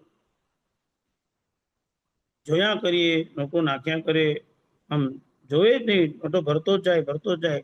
આખો કોથળો ખાલી કરો, આખો કોથળો ખાલી થઈ જાય. આવી શ્રદ્ધા જોયા પછી આમ તો કોઈ પૂછાય ને, આપણે ઓળખ નહીં એટલે પૂછતા તો સંકોચ થાય, એટલે ઓળખીતા પાડખીતા કોઈને પૂછ્યું કે આ શું? મને કે ભગવાનની કૃપા, જીવનમાં કઈ સંકલ્પ ધાર્યો પૂરો થયો, પરમાત્માને એનો ઉપકાર યાદ કરવા માટે આવ્યો. કેવી શ્રદ્ધા! સંસારિક વાત છે, ભૌતિક સુખની વાત છે. ભલે બની શકે એટલે મોક્ષ નહીં માંગ્યો એટલે સંસારનો સુખ પણ કદાચ માંગ્યો છે, મે બી આપણે એવી કલ્પના કરીએ, પણ એની શ્રદ્ધા તો કેટલી મજબૂત કે એટલા માટે પ્રભુ માત્ર વિતરાગ છે એવું સમજીને ન ચાલો. અરિયંત પરમાત્મા એટલે વિતરાગ કશું જ કરે નહીં, એમને કાંઈ વિતરાગ નથી. સાથે સાથે પંચસૂત્ર ગ્રંથની અંદર એમની ઓળખ બતાવી છે. પ્રભુ વિતરાગ નથી પણ કરુણાના સાગર છે. અને એના બે વિશેષણો તો એટલા બધા મને અદ્ભુત ગમે છે. એમાં પહેલું વિષય લેવું છે અનુત્તર પુણ્ય સંભારા. અનુત્તર પુણ્ય સંભારા, જેનું પુણ્યનો સંભાર એટલે સમૂહ, અનુત્તર કોઈની પણ સાથે તાલમેલ ન થઈ શકે તેવું છે. અણુત્તર પુણ્ય સંભાર, અરિહંત પરમાત્માના પુણ્યનો પ્રચંડ સ્ફોટ શું હોઈ શકે, આપણે એની કલ્પના પણ ન કરી શકીએ. અને બીજું લખ્યું છે અચિંત ચિંતામણ, અણુત્તર પુણ્ય સંભાર અચિંત ચિંત્યામણ. ભગવાન ચિંતામણી છે, પણ કેવું અચિંત્ય, તમે કલ્પના જ ન કરી શકો એવા ચિંતામણી. આવી અરિહંત પરમાત્માની કરુણા આપણા પર બધા પર છે. કરુણા નહીં, હું તો કહીશ કરુણા પણ છે ને કૃપા પણ છે. પરંતુ બસ આપણે એક જ કાર્ય કરવાનું છે, શ્રદ્ધાથી મજબૂતાઈથી મજબૂત રહેવાનું છે. મારા વિતરાગ પરમાત્મા છે, આનાથી ઉપર કોઈ જ ન હોય. અને એ જ્યારે શ્રદ્ધા જ્યારે જામી જશે ને, ત્યારે એની ભૂમિકા જ અદભુત થઈ જશે. અને અરિહંત પરમાત્માનું મિશન શું, arihan.com માં વિચારે કે અરિહંત પરમાત્માનું મિશન શું મિશનથી નીકળ્યા હતા. અરિહંત પરમાત્માનું મિશન શું, તો નંબર 1 પરોપકાર. બસ આ જગતના તમામ જીવો પર મારે પરોપકાર કરવો પડશે. કોઈ પણ જીવ બાકાત ન રહેવું છે. બધા જીવો પર પરોપકાર, એ પણ પાછો કેવો, કોઈ પણ પ્રકારના પોતાના સ્વાર્થ વિના, કોઈ પોતાનો સ્વાર્થ નહીં, નિજ સ્વાર્થ વિના પરોપકારની અનુભૂતિ કરવી, એ પરોપકારની શક્તિ વિશેષ. ઘણા વર્ષો પહેલા વલસાડના મુકામે દાદા વિમલનાથ દાદાનો ઉત્થાપનનો એક પ્રસંગ થવાનો. વાત બહુ ગંભીર અને ઘણી ઊંડી છે, એટલે બહુ સ્પષ્ટતાથી તો વાત નહીં કરી શકું. વલસાડના વિમલનાથ દાદા પ્રભુ અને રત્ન સુંદર શ્રીજી મહારાજા, જેમને પોતે અંતરથી યોગ સુંદર શ્રી મહારાજના આશીર્વાદ આપ્યા હતા, એમના શિષ્યને કાર્ય પતાવ્યા વિના તું પાછો નહીં આવતો, ત્યાં રહેજે ને સખત મહેનત કરજે. પૂજ્યપાદ યુગ સુંદર શ્રી મહારાજ રોજ દેરાસરમાં 3 કલાક જાપ કરે, રોજ પ્રભુને વિનંતી કરે, પ્રભુ બહાર પધારશો, પ્રભુ બહાર પધારશો, પ્રભુ આપ આપશો, હું નહીં લઈ જાઉં, હું લેવા નથી આવ્યો, હું તો ખાલી ગુરુની સેવા લઈને આવ્યો છું, આપ પધારો. ભગવાન સંકેત આપો, જો આપ આવવાના છો તો સંકેત મળશે, પછી પ્રયત્ન કરીશ. આપ નહીં માનો. ગામના લોકોની બી એક શ્રદ્ધા હોય કે ભગવાન અમારા ગામમાં આવે, અને આપણી એક શ્રદ્ધા હોય કે ડેવલપ થવું જોઈએ. બે વસ્તુની ભૂમિકા બહુ જુદી છે, અને એ બધી ભૂમિકાને બહુ ઊંડાણમાં ન જઈએ. પણ એક દિવસ પરમાત્માએ સંકેત આપી દીધો, તારી સાથે આવીશ. જે મેં સંકલ્પ કર્યો છે, સંકલ્પનો સંકેત મળી ગયો. સંકેત મળ્યા પછી પ્રયત્નપૂર્વક પ્રભુ સ્વયં બહાર આવે, પરમાત્મા સહજતાથી બહાર આવે. અને પ્રભુ બહાર આવીને આજે જે તીર્થમાં નિર્માણ થશે, આપણે એમની કલ્પના નહીં કરી શકીએ. અને એવા સરસ મજાના સંકેતો દ્વારા પ્રભુના ખાલી જિનાલયના ભઠ્ઠીનો પથ્થર, એટલે ભાટનો પથ્થર કહેવાય, તમારી ભાષામાં પ્લિન્થનો પથ્થર કહેવાય.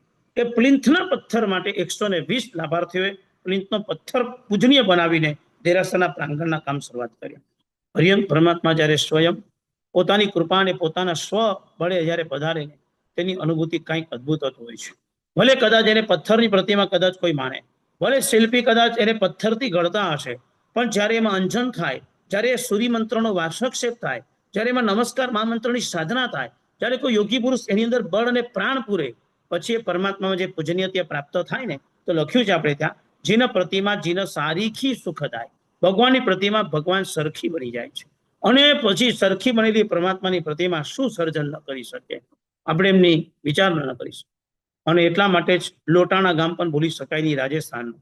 આદિનાથ પરમાત્માના દાદાના દરબારમાં પાલિતાણામાં અહીંથી પરમાત્મા રાજસ્થાનથી લઈ જાય, આવતીકાલે દાદાના દરબારમાં બિરાજિત કરશું. સવાર પડે ને ભગવાન ગામના પાછા એ જ મારવાડમાં, ક્યાં પાલિતાણા ક્યાં રાજસ્થાન, દેરાસર ઓટલા પર આવીને બેસી જાય. એટલે તો ગામનું નામથી લોટાણા, ભગવાન લોટ આવ્યા, ભગવાન પાછા આવ્યા અને નામ પડ્યું લોટાણા. આ કોઈ સામાન્ય વાતો નથી. આજે પણ મુંબઈ એવા ભારત જેવા ક્ષેત્રમાં વારાઈના શાંતિનાથ પરમાત્મા, તમે નામ સાંભળો, જેટલા બી છરીપાલી સંઘ નીકળે ને તો વારાઈના દાદા એ સંઘમાં ભરતા હોય. 8 મહિનાનું બુકિંગ ચાલે જ પરમાત્માનું. અતુલભાઈ રાંદોડજો, જતીનભાઈ શું કહું છું, પરમાત્માનું બુકિંગ 8 મહિનાનું બુકિંગ ચાલી છે. 8 મહિનાની પરમાત્મા અમને જોઈ, અમને જોઈ, અમને જોઈ, અમને જોઈ. કોઈને 2 કલાક માટે મળે, કોઈને 3 કલાક માટે મળે, કોઈને કલાક માટે મળે. એનો પૂજારી વર્ષોથી આવે. મેં પૂજારીને પ્રશ્ન કર્યો, તમે પૂજારી એક પ્રશ્ન પૂછું કે બોલો, વર્ષોથી આ ભગવાન લઈને તમે ભરો છો, તમને ક્યારે તાવ આવે કે ના ઝાડા થાય કે ના થાય?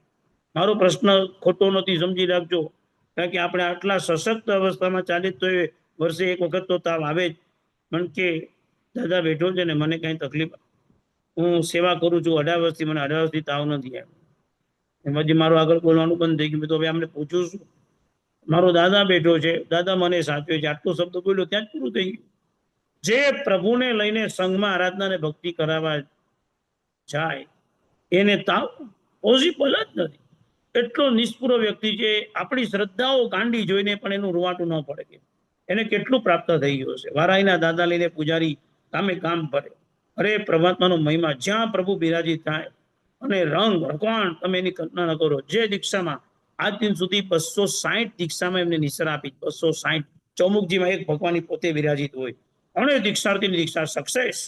આવા પ્રભુ વારાઈના નીચે લેખ નથી, અંદરથી પોલાણવાળી પ્રતિમા જમીનને ખેતરમાંથી નીકળી અને એ વારાઈના દાદા શું કમાલ કરી દીધી. આ કઈ હું તમને કલ્પના કે ચમત્કારોની વાત નથી કરવા માંગતો, ચમત્કાર તો બહુ રેર છે. આહંત્ય શક્તિ શું હોઈ શકે?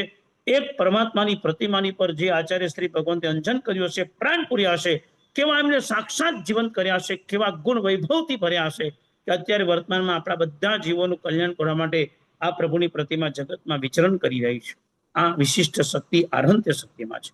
દ્રવ્યથી, ક્ષેત્રથી, કાળથી ને ભાવથી પણ આહંત્ય શક્તિ અજબ છે. જગતના તમામે તમામ જીવોનું પરમાત્મા કલ્યાણ ઝંખે છે દ્રવ્યથી. આખા 14 રાજલોકનું કલ્યાણ ઝંખે છે ક્ષેત્રથી. ટેમ્પરરી 1 વર્ષ માટે કરું છું, 2 વર્ષ 6 મહિના સંભાળું છું, નહીં.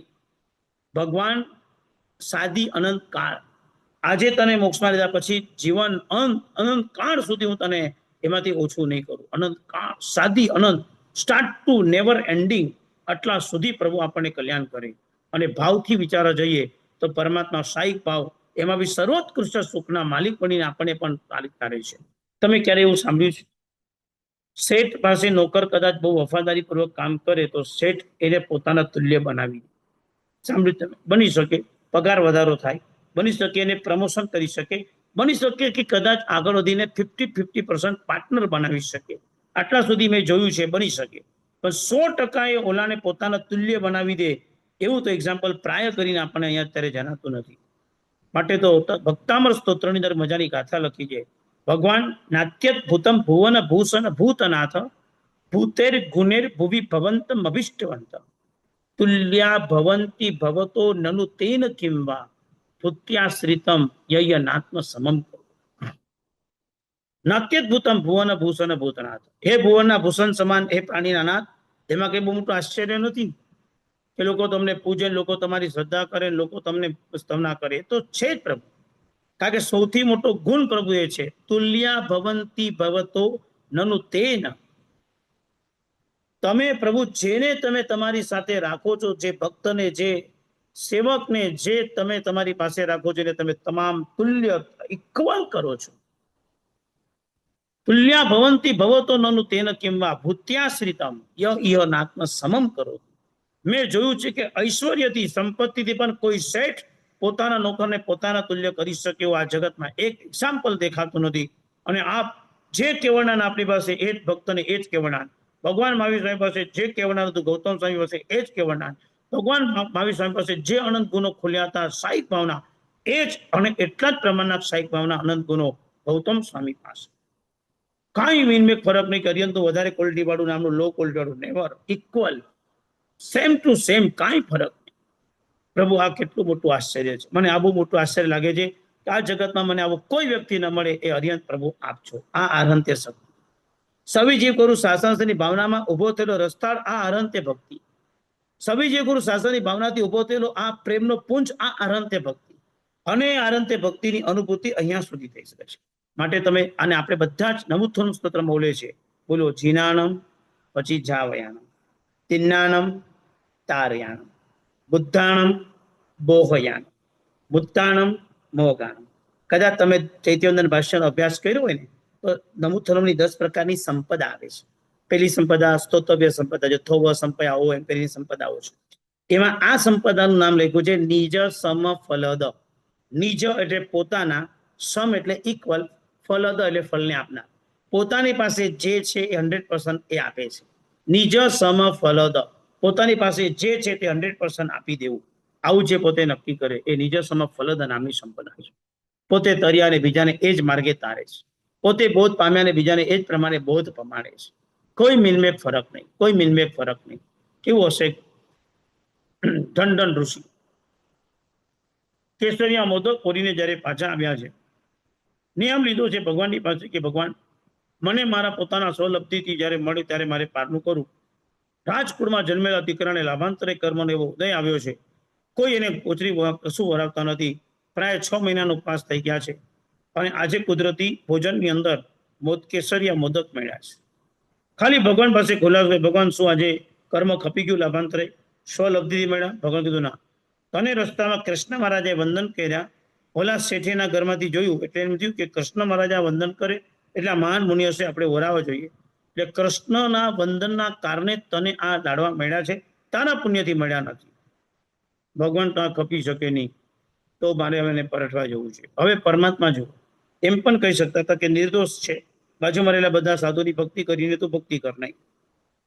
કેવળનાની પ્રાપ્તિ થઈ શકશે. અને જંગલમાં માટી સાથે જેમ જેમ લાડવાની બુંદીઓ મેળવતા ગયા, એ દ્રવ્ય મેળવતા ગયા અને પોતાના કર્મને યાદ કરીને કર્મ તોડી નાખ્યા, કેવળનાની પ્રાપ્તિ પ્રાપ્ત કરી. ભગવાને ગૌતમ સ્વામીને બી ઓફર આપી હતી, ગૌતમ તારે જો ખરેખર કેવળનાની તને બહુ ચિંતા થતી હોય તો એક કામ કર, મારા પ્રત્યેનો રાગ તું તોડી નાખ, તું વિતરાગ બન, તો તારું પોતાનું કેવળનાન પ્રાપ્ત થશે. તું વીર નહીં કર, વિતરાગ કર. પ્રભુએ બી બહુ હજુર અવસ્થાની અંદર ગૌતમને પણ માર્ગ બતાવી દીધો હતો કે નહીં કે તું મારી સેવા કરે. કારણ કે યાદ રાખજો, ગૌતમ સ્વામી જો છદ્મ સ્તરે તો પ્રભુની સેવા કરી શકે, ગૌતમ સ્વામી જો કેવળનાન પામી જાય તો પ્રભુથી ઇક્વલ થઈ જાય, તો પ્રભુની સેવા બાકાત થઈ જાય. છતાં બી પ્રભુએ કાલે કલ્પના નથી કરી કે ગૌતમ મેં તને પહેલી દીક્ષા આપી તો તારે મારી સેવા કરવાની. કેવળનાન પામી જાય તો પ્રભુને બી આનંદ હતો, ગૌતમને માન્ય નહોતો કે પ્રભુ આપના પ્રત્યેનું લગાવ ઓછું કરવાની વાત મારાથી સેટ નહીં થાય. ભલે મને કેવળના માટે હું મહેનત કરીશ, પણ આપને પ્રત્યેનો મને અહોભાવ છે એ ઓછો નહીં કરી શકું. પ્રશસ્ત ભાવે રહેલો રાગ પ્રેમ એ હૃદય પણ અદભુત હતો. આ વિતરાગ પરમાત્મા રિયત પરમાત્માને જગતના તમામ જીવો સાથે પ્રેમ છે, વાત્સલ્ય છે. અને એટલા માટે તો એમનું 3 પ્રકારની ભૂમિકાનું આપણે વાતાવરણ જોઈશું. કારણ કે જગતના જીવોને 3 ભૂમિકા બહુ જોઈએ: ઐશ્વર્ય, સૌંદર્ય અને માધુર્ય. આમ આપણે કેવી જગ્યાએ જોવા ગયા હોય, કોઈ હોલ જોવા ગયા હોય કે કોઈ લોકેશન જોવા ગયા હોય, કોઈ ઘરનું લોકેશન જોવાનું હોય, કોઈ ફરવાનું લોકેશન જોવાનું હોય, એટલે સંસારી જીવોને તો 3 વસ્તુ જોઈએ કે ત્યાંનું નેચરલ કેવું છે, ઐશ્વર્ય જોઈએ, ત્યાંનું સૌંદર્ય કેવું છે, અને ત્યાં આગળ માણસો આપણી સાથે કેવો વ્યવહાર કરે છે. આ 3 વસ્તુની જો ક્વોલિટી મળી જાય તો આપણે પછી ઓકે કરી દઈએ છીએ. સમવસ્ત્રણ એવું છે. કેવું અદ્ભુત ઐશ્વર્ય! નીચે રજત, સોનાના, રત્નના 3 ગઢ, 20,000 પગથિયા, 4 બાજુના 80,000 પગથિયા, અને આટલા અંતર ઉપર ચડી જાય કોઈને થાક ન લાગે. આખું વાસ્તુ એમાં મૂકી દીધું છે. બંને બાજુ આમ મસ્ત મજાના ઝરણા ચાલતા હોય, ઉપર તોરણ મૂકેલા હોય, ભગવાન સમવસ્ત્રણ પર બિરાજિત થાય, અશોક વૃક્ષ, દિવ્યધ્વનિ, સુરપુષ્પોથી, ચામર, છત્ર, આસન, ભામંડલ આવા અષ્ટમહાપ્રાત્યારે શોભતા હોય. ભગવાનના પાછળ અશોક વૃક્ષ હોય, એના પર ચૈત્ય વૃક્ષ હોય, 3 છત્ર, એવા 15 પ્રકારના છત્ર મૂકેલા હોય, ચામરો વિંચાઈ રહ્યા હોય, ભગવાન સુવર્ણના સિંહાસન બેસે, ભગવાન 2 હાથ જોડીને દેશના આપતા હોય, 5 પીઠ પણ અદભુત સુવર્ણનું બનાવેલું હોય, અને એમાં પણ ભગવાનની ગાદી એટલી અદભુત બનાવેલી હોય, બાકીની 3 દિશામાં પૂતળા મૂકેલા હોય, અને અરિહંત પરમાત્મા એકદમ નિશ્ચિંતતાથી જ્યારે પ્રભુના તત્વ પ્રકાશતા હોય. આવું વાતાવરણનું ઐશ્વર્ય જોઈને કેટલાય લોકો તો ખાલી સમવસ્ત્રણ જોઈને કેવળાન પણ પામી જાય, અને કેટલાક લોકો સમ્યક પણ નિર્મળ કરી બેસે કે આ અદભુત. આપ નહીં માનો, સમવસ્ત્રણનું ચિત્ર દોરવું એટલે એટલું મુશ્કેલ છે કે આખા સંવત્સરણ ગામની બહાર જ્યારે બનાવે તો એની નીચે આખા ગામ આવી જાય, ગામડાઓ આવી જાય, કારણ કે એનો ઘેરાવો મોટો છે. તો દેવતાઓ એવું સંવત્સરણ તૈયાર કરે કે ગામના લોકોને સૂર્યનો પ્રકાશનું અંધારું અજવાળું પણ મળે ન મળે એવું કઈ ઘટના ન બને, આખું રીતે આખું તૈયાર કરે છે. પહેલા ગણમાં દેવ વિમાન, બીજા ગણમાં તિરંચો, ત્રીજા ગણમાં 12 પરસોદા, બધા શ્રાવિકા અને સાધીજીઓ ઉભા સાંભળવાની, બધા લોકો બાકી પુરુષ વર્ગ બધા બેસીને સાંભળે. પ્રભુની સામે દાદરા હોય, બધા ક્રોસમાં ગોઠવાયેલા હોય, અને પ્રભુ 35 ગુણથી યુક્ત માલકોસ રાગની અંદર પ્રભુ દેશના આપે, જે પથ્થરને પણ પીગાડી દે આવા મજાના રાગ. અને આવા રાગ દ્વારા પ્રભુ જ્યારે દેશના પ્રકાશે, શું એનો આનંદ! માટે તો લખ્યું છે કે પ્રભુનો દેશના કાળ પૂરો થાય એટલે પ્રભુની દેશના વિરામ પામે, અને વિરામ પામેલી આવી પ્રભુની દેશનાને લઈને જ્યારે પ્રભુને દેવછંદામાં લઈ જવામાં આવે ત્યારે બધા લોકો જતા નથી, બેસી રહે છે. ત્યારે ગણધર ભગવાન એ ભગવાનની 5 પીઠ પર બેસીને દેશના આગળ ચાલુ કરે છે. કારણ કે લોકો જો ઘરે નથી ગયા એટલે લોકોને કંઈક બીજો ઉપદેશ તો આપવો પડશે. એટલું તો નહીં, લોક પ્રકાશ ગ્રંથમાં એક અદભુત વાત લખી છે કે પ્રભુની કેવી કરુણા હશે. આપણે એમની કલ્પના કરી કે જ્યારે દેશના ચાલતી હોય છે ત્યારે એક વ્યક્તિ, નગર શેઠ હોય કે કોઈ પણ એક વ્યક્તિ, ઘરની અંદરથી સુંદર મજાના પોનો શેર, એટલે આમ સમજો ને કે 1 કિલોમાં થોડા ઓછા એટલા ચોખા લઈને, એ પણ કેવા ભીના કરેલા ચોખા લઈને ચાલુ દેશનાની અંદર ભગવાન જ્યાં બેઠા છે તે માર્ગેથી પ્રવેશ કરે છે અને એમના પરિવાર સાથે આવે છે. તત્ર જીનાવી રમંતી, ત્યારે પરમાત્મા દેશના અટકાવે છે. આવેલા ચોખા પર પોતાની દ્રષ્ટિનો પાત કરે છે. દ્રષ્ટિનો પાત જેવો થાય એટલે 50% ચોખા દેવતાઓ લઈ લે છે. બાકીના 25% જે બચ્યામાંથી 25% નગર શેઠને આપે છે, અને બાકીના નગર શેઠ આમ ઉછાળે છે. અને ઉછાળે, સંવત્સરમાં બધા લોકો બેઠા છે, જેટલાના હાથની અંદર એ પડે એ લોકોએ લઈ લેવાના. જે નીચે પડતા હોય તો દેવતાઓ એને નીચે ન પડવા દે, ચોખાના દાના વિનીત તરત લઈ લે, એને નીચે ન પડવા દે. અને જે લોકોના હાથમાં ચોખાના દાના પડે છે એ લોકોને 6 મહિના પહેલા પર થયેલા કોઈ પણ રોગો હોય તે નાશ પામી જાય છે અને 6 મહિના સુધી નવા રોગો થતા નથી. બોલો હવે આમાં પરમાત્મા કેટલા કરુણા સાગર કયો. આમાં પ્રભુએ તો દ્રવ્ય રૂપ નિવારણ કર્યો. વિતરાગ પરમાત્માની પાસે કશું જ ન મળાય, મોક્ષ જ મંગાઈ શકાય, આ બધી ભ્રમણાઓ કાઢી નાખો. મોક્ષ તો છે જ, મુક્તિ તો છે જ, પણ મુક્તિમાં જવાના માર્ગ, સમાધિ, શાંતિ, તુષ્ટિ, પુષ્ટિ, વૃદ્ધિ એ બધી વસ્તુ પણ પ્રભુની સાથે જ જોડાયેલી છે. અરિયન પરમાત્મા સર્વગુણ સંપન્ન છે, સર્વોત્કૃષ્ટ સંપત્તિના માલિક છે. આ જગતના બધા સુખો જેમના ચરણમાં રમી રહ્યા છે એવા અરિયન પરમાત્માની આનંત્ય ભક્તિ છે. વાત હતી ગઈકાલની મહિના સુંદરી. પ્રજાપાળ રાજાએ નક્કી કરી દીધું છે કે બસ નહીં એટલે નહીં, અને મહિના ગોઠવાઈ ગઈ અને મહિનાને કીધું લઈ જાઓ આને બસ. અને 700 કોડિયાઓની સાથે ખચ્ચર પર બેસીને ઉંમર રાણો નીચે ચાલે છે. રાણીને બેસાડી છે. ઉંમર રાણા મનમાં વિમાસન થઈ રહી છે, મારા શરીરના સંપર્કનો ચેપી રોગથી આવી નવ યૌવના રૂપની અંબાર મહિનાનું શરીર મારે અશુભ નથી કરવું. આજે કઈક ગંભીર ઘટના બની છે. રાજાએ કસાઈમાં આવીને કોઈ ગંભીર રીતે આજે ખોટો નિર્ણય કરી લીધો છે, પણ મહિના એના ધર્મમાં દ્રઢ રહી છે. કઈક ઘટના તો આવી છે, પણ મારે એનો સ્પર્શ કરવો ન જોઈએ. કેવી ખાનદાની મર્યાદા! લગ્ન કરીને સોંપ્યા પછી સ્પર્શ કરવા તૈયાર નથી. મહિનાને ખચ્ચર પર લઈ જાય છે, પોતે જમીન પર ચાલે છે, સ્પર્શ નથી કરતી. 700 કોડિયા પણ ચાલી રહ્યા છે, પણ રાજાનો ગમગીન ચહેરો જોઈને આમ અંદરથી ઉલ્લાસ છે કે રાજાને રાણી મળી, આપણા રાજાને છોકરી મળી, એટલે ઉલ્લાસ એટલો જ રસ છે. પણ રાજાના મોઢા પરની ગ્લાની જોઈને એ લોકો અત્યારે મૌનપૂર્વક ચાલી રહ્યા છે. રાજ દરબાર છોડી દીધો છે અને આ બાજુ સુર સુંદરીને લગ્ન કરવા માટે જ્યોતિષ કે જ્યોતિષ મુહૂર્ત કાઢો, આપણી આ નાની દીકરી સુર સુંદરીને હરિમદમન સાથે લગ્ન કરવા છે, સારો મુહૂર્ત સમય કાઢીને મને આપો. જ્યોતિષ એમ કે છે ત્યારે રાજન આજનો દિવસ જ સરસ છે, પણ લગ્ન વેળા ચાલી ગઈ છે. જે લગ્ન વેળા મહિના શ્રીપાળ ઉંમર રાણાની બાજુમાં ગોઠવાઈ હતી એ ઉત્તમ ક્ષણ હતી, એ ક્ષણ જતી રહેશે. આજે છોડ તારું જ્યોતિષ, જોઈ લીધું કેવા પ્રકારની તારી હતી. આવી રૂપાળી ભાઈ ઓલી આવા લોકો સાથે જોડાય, અને કહેવાતું હશે કોઈ દિવસ કેન્સલ કર, કાંઈ મતલબ નથી. અને બસ નક્કી કરો આજનો દિવસ સરસ છે. દીકરી મોં માંગ્યું, જો રાજા ખુશ થાય તો કેટલું કરી શકે છે. રાજાના મનમાં તો એક જ હતું, પ્રજા મારી વાવા કરે, અને પ્રજા તો ખુશામત કરવામાં હોશિયાર હતી, વાવા કર્યા કરે. સુર સુંદરીને મોં માંગ્યા ધન, સોનાના ચાંદીના દાન, ગાયોના દાન, ગોવાળના દાન, ગાયો ગામડાના દાન, એટલું બધું અદભુત કર્યું છે. મહિનાને કશું પણ નથી આપ્યું, સોનાની ચેન સુદ્ધા પણ નથી આપ્યું. પહેરેલા કપડે રવાના કરી છે, પહેરેલા કપડે. લગ્નના કોઈ ભરથાર નથી કોઈ એને ચણિયા ચોળી પહેરી, નથી કોઈ એવું એને પાનેતર પહેર્યું, નથી એને નાકમાં નથની લગાવેલી, નથી એને કોઈ રૂપના અંબાર સજ્યા હોય, નથી કોઈ મેકઅપ પાડી. હા, એક હતું કે મહિના સુધી ચોટલામાં સોનાનો વાળ નાખતી હતી, એ આર્ય પરંપરા હતી. જે એને નેચરલ રોજનું રૂટિંગ હતું, એ જ કપડામાં એની વિદાય થઈ છે. એ જ કપડામાં પિતાજી કોઈ આશીર્વાદ નથી આપ્યા. એ જ કપડામાં એક માં ધ્રુસકે રડી રહી છે કે ધર્મને માટે દ્રઢ બનેલી મારી દીકરી સાથે સગો બાપ આવા કામ કરી રહી છે, એટલે અંદરથી તૂટી પડી છે. અને એ પ્રજાપાલ રાજાને મિનમેક ફરક નથી પડ્યો. મામા પુણ્યપાલ રાજા અંદરથી દિલ પર પથ્થર રાખીને બેઠા છે, તાકે પોતાની બેન ભાંગી ન પડે, અને એટલા માટે મજબૂતાઈથી ઉભા છે. સુર સુંદરીના ઠાઠ માઠથી લગ્ન થયા છે, ચારે બાજુ વાહ થઈ રહી છે. લોક મુખેથી જૈન શાસનની નિંદા થઈ છે. લોકો મહિનાને નિંદે છે, મહિનાના પંડિતને નિંદે છે, મહિનાની માની નિંદા કરે છે, અને મહિનાએ સ્વીકારેલા જૈન ધર્મની નિંદા કરે છે.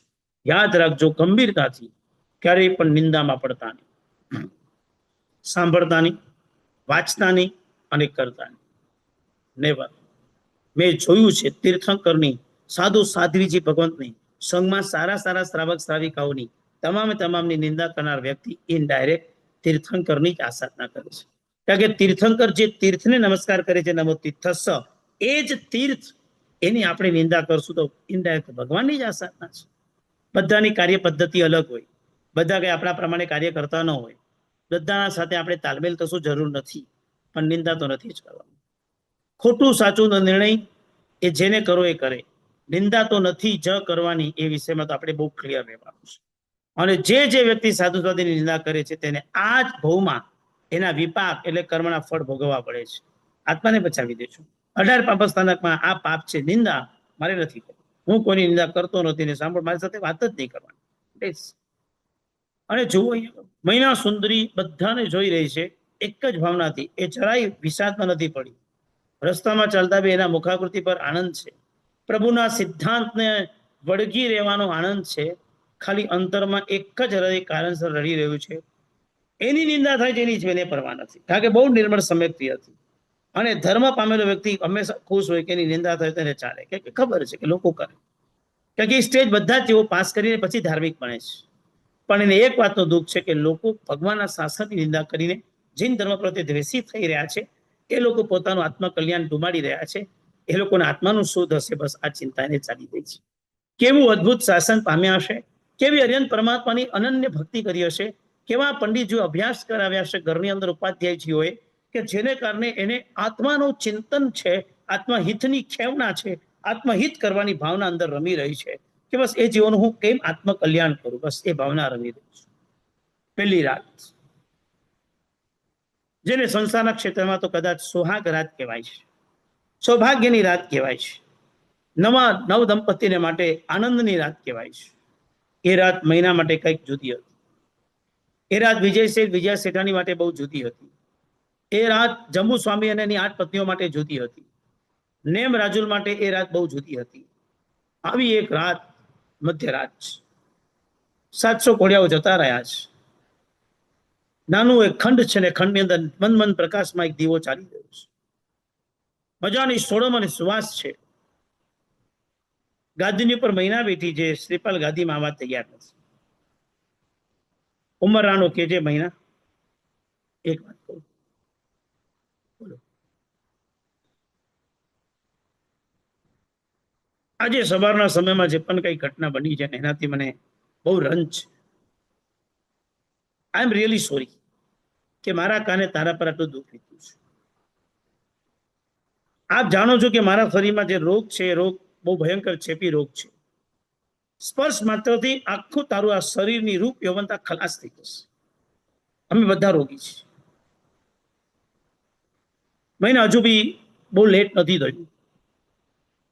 મેં તને જો સ્પર્શ નથી કર્યો, તું શુદ્ધ છો. અહીંથી પણ તું જવું તો જઈ શકે છે. તારું જીવન મારા કારણે તું નહીં બગાડ.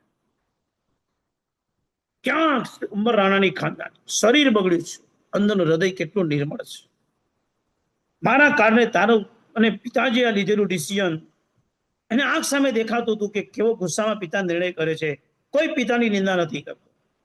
અને મહિનાને એમ કે છે કે તારી ધર્મની શ્રદ્ધા મેં મજબૂત છે. ધર્મની ખાતર તે આપેલું બલિદાન અદ્ભુત છે. તું જઈ શકે છે. મારા તરફથી તને સંમતિ 100% છે. મહિના ત્યારે ધ્રુસકે ધ્રુસકે રડી ઉઠે છે. લોકની વચ્ચે, રાજસભાની વચ્ચે એને આવા લોકોને પરણાવવા માટે જયારે ઉભી રાખી ત્યારે આંખમાં આંસુ નથી આવ્યું, હિંમત આવી છે. લોકોએ બે મોઢે એની નિંદા કરી ત્યારે એને રડવું નથી આવ્યું. બાકી સ્ત્રીનું હૃદય બહુ બહુ કોમળ હોય, એ રડી જાય. બહુ કોમળ હોય એનું હૃદય, ત્યારે નથી રડી. કારણ કે ધર્મના સિદ્ધાંત પર મજબૂત હતી. જ્યારે આજે વ્યવહાર સિદ્ધાંત પણ તૂટી રહ્યો છે ને, એની પીડા છે. આ સિદ્ધાંત તોડી નાખો. અરે સંસ્કૃતિમાં ન શોભી શકે એવી વાત. એક વખત મનથી જેને ધારી દીધું કે તમે જ મારા શ્રાવક, અને પછી અવર ન કોઈ, મારા મન શુદ્ધામાં કોઈનો પ્રવેશ ન થઈ શકે, આપ આને આવી રીતે વાત કરશું. જે હિંમતથી, જે કરુણા સિદ્ધાંતથી આપને મેં પસંદ કર્યા છે, એની અંદર આ વાત આજે બોલ્યા છો, આજ પછી ક્યારે પણ તમે ના બોલતા. જે હશે તે મેં સ્વીકાર કર્યો છે, ધર્મથી મેં સ્વીકાર કર્યો છે. મેં ધર્મને કેન્દ્રમાં રાખીને સ્વીકાર કર્યો છે. આ જયારે વાત સાંભળીને શ્રીપાલ એ જ વખતે નક્કી કરી નાખ્યા છે, મારા કરતા મહિના સુંદરીનું સંકેત બહુ અદ્ભુત ઉત્તમ છે. એટલું નહીં, અદ્ભુત ઉત્તમ છે એનું નહીં, ધર્મના ક્ષેત્રની અંદર કોઈ પણ વિચાર ના આવે કે કોઈ પણ ઘટના આવે, મહિના છે કે એનો સ્વીકાર પેલા કરશું. જે વ્યક્તિ પોતાના જીવનને ધર્મ માટે કોમ્પ્રોમાઇઝ કરવા તૈયાર ન થાય, આ શ્રદ્ધા, આ સમ્યક્તની નિર્મળતા મારું આત્માનું કલ્યાણ તો 100% કરી દેશે. મેં શ્રીપાલ બહુ જ સમર્પણ ભાવે મહિનાને તે વખતે જ સમર્પિત થઈ ચૂક્યા. બીજો દિવસ ધન્ય ક્ષણ આવે અને અર્યંત પરમાત્માની એક બાજુની ભક્તિ આવે. એ આરંત તે ભક્તિનો અનુભવ કેટલો સરસ હશે. પુણ્યની પરાકાષ્ઠા તે અર્યંત, પ્રકાશની પુંજતા તે અર્યંત, પરમાર્થનો પ્રકાશ પુંજ તે અર્યંત, પરાર્થની પરાકાષ્ઠા એ પણ અરિયન, પુણ્યનો પ્રચંડ સ્ફોટ એ પણ અરિયન. આ બધું જોઈએ તો એમ થાય કે પ્રભુની પાસે પ્રભાવ કેટલો, પરાકાષ્ઠા કેટલી, પરમાર્થ કેટલો, પુણ્ય કેટલો, બધું જ ટોપ ટોપ ટોપ ટોપ લેવલનું અરિયન પરમાત્માની પાસે પ્રાપ્ત થાય છે. અને એટલા માટે આપણે ત્યાં વાત આવે છે ધર્મકાય અવસ્થા, કર્મકાય અવસ્થા અને તત્વકાય અવસ્થા. અરિયન પરમાત્માની 3 અવસ્થાની વાત આવે છે. દીક્ષા લે પ્રભુ જ્યાં સુધી કેવળ જ્ઞાન પ્રાપ્ત ન કરે ત્યાં સુધી પરમાત્માની અવસ્થાને ધર્મકાય અવસ્થા કીધી છે. ધર્મકાય અવસ્થા એટલે શું? તો કે ભગવાનની કાયાની અહીંયા ઓળખ કરો કે ભગવાનની કાયા શું છે. ધર્મકાય શું હોઈ શકે? જન્મ વખતે મેરુ અભિષેકની બધી વાતો તો હમણાં કરવી નથી. બાકી ત્યારથી જ પરમાત્મા 3 ભાવ પહેલાથી જ્યાંથી પરમાત્મા તીર્થંકર નામકરણ એકાચિત કરે છે ત્યારથી દેવલોકના ભવમાં જાય, દેવલોકના ભવમાંથી મનુષ્ય લોકમાં આવે અને મનુષ્ય લોકમાં પરમાત્માના કરોડો કળશોથી અભિષેક થાય. આ બધી વાતો ગૌણ કરીને પરમાત્માએ દીક્ષા લીધી પછી પ્રભુનું જીવન શું, આમ શું કલ્પના કરી શકે? ભગવાનની ધર્મકાય અવસ્થા કેવી ધર્મકાય અવસ્થા છે? એવું લખ્યું છે અરિયન મંદાની સ્તુતિ ક્યારેક ક્યારેક દીક્ષા કલ્યાણકની 10 સ્તુતિઓ ક્યારેક ગાવા જેવી છે. ખડગી જનાવર શૃંગ જેવા ભાવથી એકાકી જે શરદ ઋતુના જળ સમાન નિર્મળ મનો ભાવો વળે, જે કુંજર સમા સુરવીર જે છે, સિંહ સમન નિર્ભય વળી, ગંભીરતા સાગર સમી જેના હૃદયે છે વળી, જેના સ્વભાવે સૌમ્યતા છે પૂર્ણિમાના ચંદ્રની, એવા પ્રભુ અરિયંતને પંચાંગ ભાવે હું નમ. સ્વયં જીવનની અનુભૂતિ બતાવે છે. જેમ ખડગી એટલે ગેંડાના નાક પર એક જ શિંગડું હોય, એમ એક જ ભાવમાં એકાકી રહે છે. ભારણ પંખી જેના 2 શરીર છે, 2 શરીર એક છે, મોઢા 2 છે, જીવ 2 છે, અને બંને જો એક જ સરખો વિચાર કરે, આ વિચારે ખાવું, આ વિચારે ખાવું, આ વિચારે બોલું, આ વિચારે બોલું, મનુષ્યની ભાષા બોલી શકે, રત્નદીપથી ગૌતમદેવથી બધા દ્વીપો પર પ્લેનની જેમ જાય, પણ એની કન્ડિશન છે કે જે દિવસે બંને જીવના વિચાર અલગ થઈ ગયા એ દિવસે એ લોકોનું મોત થઈ જાય. એટલા બધા અપ્રમત્ત રહે કે એક પણ વિચાર એ લોકોનો બદલાય નહીં. બસ એવી રીતે અહીંયા આગળ પરમાત્મા પણ ભારણ પંખી જેમ નિર્વાણ અને અપ્રમત્ત રહે છે. વાયુ જેમ અસ્ખલિત રીતે વાયુ જાય, વાયુને કોઈ બંધન ન હોય, તેવી રીતે પરમાત્માના પણ સંયમ જીવન અસ્ખલિત ચાલે છે, એને કોઈ બંધન નથી. આકાશ જેમ નિસંગ છે, આકાશને કોઈ સંગ નથી, એમ પરમાત્માએ દીક્ષા જીવન લીધા પછી એમના માથે પણ કોઈ સંગ નથી, એ કોઈના સંગમાં બંધાયેલા નથી. એવા અદ્ભુત રીતે પ્રભુ ચાલી રહ્યા છે. આવી આહંત્ય પરમાત્માની વિશિષ્ટ ઓળખ જે આપણે ધર્મકાય અવસ્થા છે કે ભગવાન આપની કાયા શું, સંયમ જીવનમાં કાયા પર આપણો કંટ્રોલ કેટલો હતો. સાચો કે જો સુગર આવી, ડાયાબિટીસ આવી ગયું હોય અને મીઠાઈ ખાવાનું મન થાય શું કરી કમી જાય. ડોક્ટર બી કેવું લોકોએ સલાહ આપે 2 દવા લઈ લેજો, ખાઈ લો, કેમ દવા 2 ખાજો પણ તમે ખાઈ લેજો, અને મન વધારે થાય, કંટ્રોલ જ ન થાય. આ સંજ્ઞા જીતવી મુશ્કેલ છે, જ્યારે પરમાત્માએ દીક્ષા લઈને કાયા પર આટલો કંટ્રોલ મૂકી દીધો છે. આ છે પરમાત્માની ધર્મકાય અવસ્થા. બીજી આવે છે પરમાત્માની કર્મકાય અવસ્થા. કેવા પુણ્યોદય, કેવળ જ્ઞાનની પ્રાપ્તિ થાય ત્યાંથી નિર્વાણ સુધી પરમાત્મા કર્મકાય અવસ્થા છે. રોજ 2 ટાઈમની દેશના આપવાની, રોજ સંવત્સરણ મંડાય અથવા અસ્થિશાળા વગેરેમાં જ્યાં પણ દેશના નક્કી થાય ત્યાં જઈને દેશના આપવાની, રોજ બધા જીવોને તારવા માટેનો પ્રયત્ન કરવાનો, પરોપકારના ગુણથી નીકળ્યા છે, સવી જીવ કરું શાસન રસ્તીની ભાવનાથી નીકળ્યા છે, બધા જીવોનું કલ્યાણ કરવા માટે તંતોડ મહેનત જેવો પોતે કરે.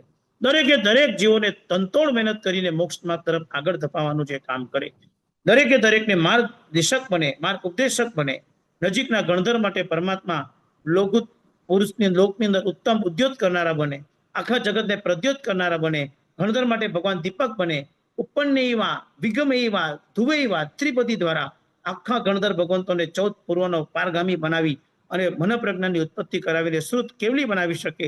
આ બધી વિશિષ્ટ પુણ્યાય જે અરિયંત પરમાત્માના માત્ર હાથમાં મૂકેલી છે, એવી અરિયંત પરમાત્માની કર્મકાય અવસ્થા છે. શું હોઈ શકશે પરમાત્માનું જીવન? શું હોઈ શકે પરમાત્માનું સંસારિક જીવન? કે પરમાત્મા વૈરાગ્યમય હોવા છતાં પણ લગ્ન કરે તો પણ લગ્નના પ્રસંગમાં પણ મારા ભોગાવલી કર્મ આ રીતે જ ખપવાના છે, માટે લગ્ન કરું છું, એટલી બધી અંદરથી જાગૃતિ છે. શું અરિયન મંડળીમાં પંક્તિ લખી છે કે ભગવાનની સંસાર અવસ્થા કેવી? તો કે મૈથુન પરિસહતી જે નંદતા નિજ ભાવ. ભગવાનને મૈથુન એટલે કે લગ્ન કર્યા છે, સંસારના સંબંધમાં પ્રભુ આવ્યા છે, લગ્ન થયા છે, પત્ની જે પત્ની સાથેના વ્યવહાર પણ થાય તો પણ એ વખતે લખ્યું છે મૈથુન પરિસહ છે. એમને આ પરિસહ લાગે છે અને અંદરથી બ્રહ્મચર્ય તનો જગાવ્યો નાદ જેને વિશ્વમાં, 5 ઇન્દ્રિયના ભોગમાં પણ જરાય મન નથી માન્યું, બધું જ કર્યું છે છતાં બી અપ્રમત્ત રહ્યા છે, જાગૃતિ જબરદસ્ત કક્ષાની રાખી છે. આ હાઈટ પરમાત્માની કાઈ પર આટલો મોટો કંટ્રોલ, અને પરમાત્મા જેવા મોક્ષમાં પહોંચી જાય ત્યાંથી યાવત જીવ સુધી સિદ્ધ સુખને વર્ણન પ્રાપ્ત કરે એ પરમાત્માની તત્વ કાય અવસ્થા છે. કારણ કે જે તત્વને પ્રાપ્ત કરું તો તે તત્વને પ્રાપ્ત કર્યું. અહીંયા કાયનો મિનિંગ શરીર નથી લેવાનું, પણ એ તત્વની પ્રાપ્તિ સુધી એ શરીર પહોંચી ગયું. હવે તત્વ સુધી પહોંચ્યાથી બીજે ક્યાંય કશે પણ જવાનું નથી. ધર્મકાય, કર્મકાય ને તત્વકાય 3 પ્રકારની અવસ્થા એ પરમાત્માની પાસે રહેલી છે. અને બસ મહિના સુંદરી અનંતે પરમાત્માની અનન્ય ભક્તિ વાળી છે. શ્રીપાલ રાજા સાથે રાતના સંવાદમાં એક જ વાત કરે છે કે આવતીકાલે જિનાલયમાં પરમાત્માના દર્શન કરવા માટે જવું છે. ઉમરાણે કીધું ચોક્કસ આપ પણ મારી સાથે આવજો, 100%. કારણ કે એક વાત નક્કી કરી, દુનિયાના કોઈ પણ ક્ષેત્રમાં હું ભલે મારી બુદ્ધિ લગાવીશ, પણ ધર્મના ક્ષેત્રની કોઈ પણ વાતમાં મહિના જે કહેશે એ મારે કરી લેવાનું છે. મહિના જે કે મારે સ્વીકારી લેવાનું છે, એમાં કોઈ શંકા નથી. આજે નાનકડો એક પ્રશ્ન તમને હું મૂકીશ અને તમારે એનો કમેન્ટમાં જવાબ લખવો હોય તો ચોક્કસ લખજો. મહિના અને શ્રીપાલ બે જીવન આપણી આંખ સામે છે, અને હું તમને સાચી વાત કહું, મહિનાનું સંકિત જોઈએ તો દ્રઢ સંકિત છે. બની શકે કે કદાચ આપણે પણ હલી ગયા હોય, પણ આ કરુણા સિદ્ધાંતમાં આટલું બધું એની સાથે અપમાન થાય છતાં બી એ કરુણા સિદ્ધાંતમાં દ્રઢ અને મજબૂત રહી છે. આ તો સમ્યક તો છે જ. અને શ્રીપાલ તો પાછળથી આવ્યો. શ્રીપાલે તો યુદ્ધ કર્યા છે, છોકરીઓ પરની છે, કે બહુ મોટી ધાર નથી કરી. મહિનાએ તો ગુરુદેવ અને દેવ ગુરુની ઓળખ અને ભગવાનની અનન્ય ભક્તિ કરી છે. કેવી ગંભીરતાથી મહિનાએ બધાને સાચવ્યા છે. મારા હૃદયમાં તો મહિના માટે બહુ ઉત્તમ સ્થાન છે. મને એમ થાય કે મહિના એટલે મહિના, છતાં બી રાસનું નામ પડ્યું શ્રીપાળ મહિનાનો રાસ. મારું તો મને એમ કે છે કે મહિના શ્રીપાળનો રાસ લખાવવું જોઈએ. શ્રીપાળ મહિના રાસ કેમ લખ્યો હશે? આના માટે જરાક વિચાર કરજો બધા, કે શ્રીપાળ મહિના કેમ લખ્યો હશે. અને મહેરબાની કરીને આવા જવાબ તમે નહીં આપતા કે પુરુષ પ્રધાન ધર્મ છે એટલે શ્રીપાળ પહેલા લખ્યું, અથવા બંધ બેસતું બનતું એટલે પહેલા લખ્યું. આ બધી વાતો નહીં કરતા. જે વાતમાં કંઈક તથ્ય હોય ને એવી વાત કરીએ તો મજા આવશે. કમેન્ટની અંદર કોઈ નાની નાની વાતો કે જે વાત વજૂદ વગર એવી વાત લખીને કઈ દિવસ એવો સમય આપણે વ્યતીત નથી કરવો. ઘણું ઊંડાણ હોય ત્યારે આપણા દરેક જવાબમાં. કારણ કે આ શાસનની અંદર દરેક મહાપુરુષો દરેક વસ્તુ જ્યારે લખે ત્યારે એને મર્મથી વિચારીને લખે છે, એમને નથી લખતા. તો એવું કયું મર્મ હશે કે શ્રીપાળ મહિના લખાયું છે? એ મધ્ય રાત કેવી સરસ નીકળી હશે, એ લગ્નની પહેલી રાત કેવી સરસ નીકળી હશે, કે જેની અંદર અડધો કલાકના સંવાદમાં ઉમ્મરાના વાક્યોને મહિનાએ ધર્મ, વ્યવહાર ધર્મ, નીતિ ધર્મ અને આર્ય સંસ્કૃતિના ધર્મથી નાબૂદ કરી દીધા. અને બીજી ઓફર મૂકી દીધી, આવતીકાલે જિનાલયના દર્શન કરવા જવું છે, આપ મારી સાથે આવશો. અને એ વખતે ચોક્કસ 100% એમાં તારી સાથે આવીશ, તમે જે કહેશો એ કરીશ, એની તૈયારી શ્રીપાળ બતાવે છે. કોઢ રોગ શરીરમાં, ગંધાતું શરીર, પસ નીકળે છે. 700 કોડિયાઓ આ દ્રશ્યથી વાકેફ છે. એ લોકોને બી ખબર છે કે કાલે શું થશે. રાજાને છોકરી મળી ગઈ એની ખુશાલી છે. વિવાહ પ્રસંગ કાલથી કરવાના છે, બહુ મજાથી વિવાહ પ્રસંગ કરશું આવું નક્કી કર્યું છે. મહિના બી 100% તૈયાર છે. પરની છે એટલે પરણવાનું જ છે. જે આર્ય સંસ્કૃતિ શોભે એવો ગાંધર્વ વિવાહ ત્યાં કરવાનો છે. અને વિવાહ મારા કાલે થઈ જશે. કોઈ નથી આવવાનું એના લગ્નમાં, નથી મમ્મીના આશીર્વાદ, નથી પપ્પાના આશીર્વાદ, નથી કોઈ રાજકુળના માણસો, નથી કોઈ નેવર, કઈ નથી એક નગરનો એક માણસ, એની કોઈ દાસી, એની કોઈ ગણિકા, એની કોઈ સેવિકા, કોઈ નથી આવવાનું. કોણ આપે સપોર્ટ? સંસાર તો આખી સંસાર છે, કોણ આને સપોર્ટ કરાવે? કોઈનો સપોર્ટ નથી. બસ એક જ છે, હૃદયમાં અરિયંત પરમાત્મા તારી સાક્ષીએ, ધર્મના સિદ્ધાંતની સાક્ષીએ, અને કર્મમાં જે છે તે જ થાય, બીજું કાંઈ થાય નહીં. આવી મજબૂત સાક્ષીએ જે નીકળી છે, અને મજબૂત સાક્ષીના લગ્નમાં કોઈ હાજર નથી રહેવાનું, અને એના કાલે લગ્ન થવાના છે. આંખો બંધ કરીને વિચાર કરજો. ધર્મની સાથે જ્યારે એને પોતે સમજોતા નથી કર્યા, ધર્મ સાથે કોઈ પણ પ્રકારનું કોમ્પ્રોમાઇઝ નથી કર્યું, એને તૈયારી કેટલી રાખી ધર્મની અંદર સહન કરવાની. માટે ધાર્મિક માણસોને ક્યારેક કોઈ જગ્યાએ કષ્ટ આવે, ધાર્મિક માણસને ક્યારેક કોઈ જગ્યાએ પરીક્ષા આવે, તો ક્યારેય ધર્મની નિંદા ન કરતા કે આમ આટલો ધર્મ કરો છો તો તમને કેમ કષ્ટ આવ્યું. ધર્મ કરનારને જ કષ્ટ આવે, એ જ ધર્મ કરનારની સાચી પરીક્ષા છે.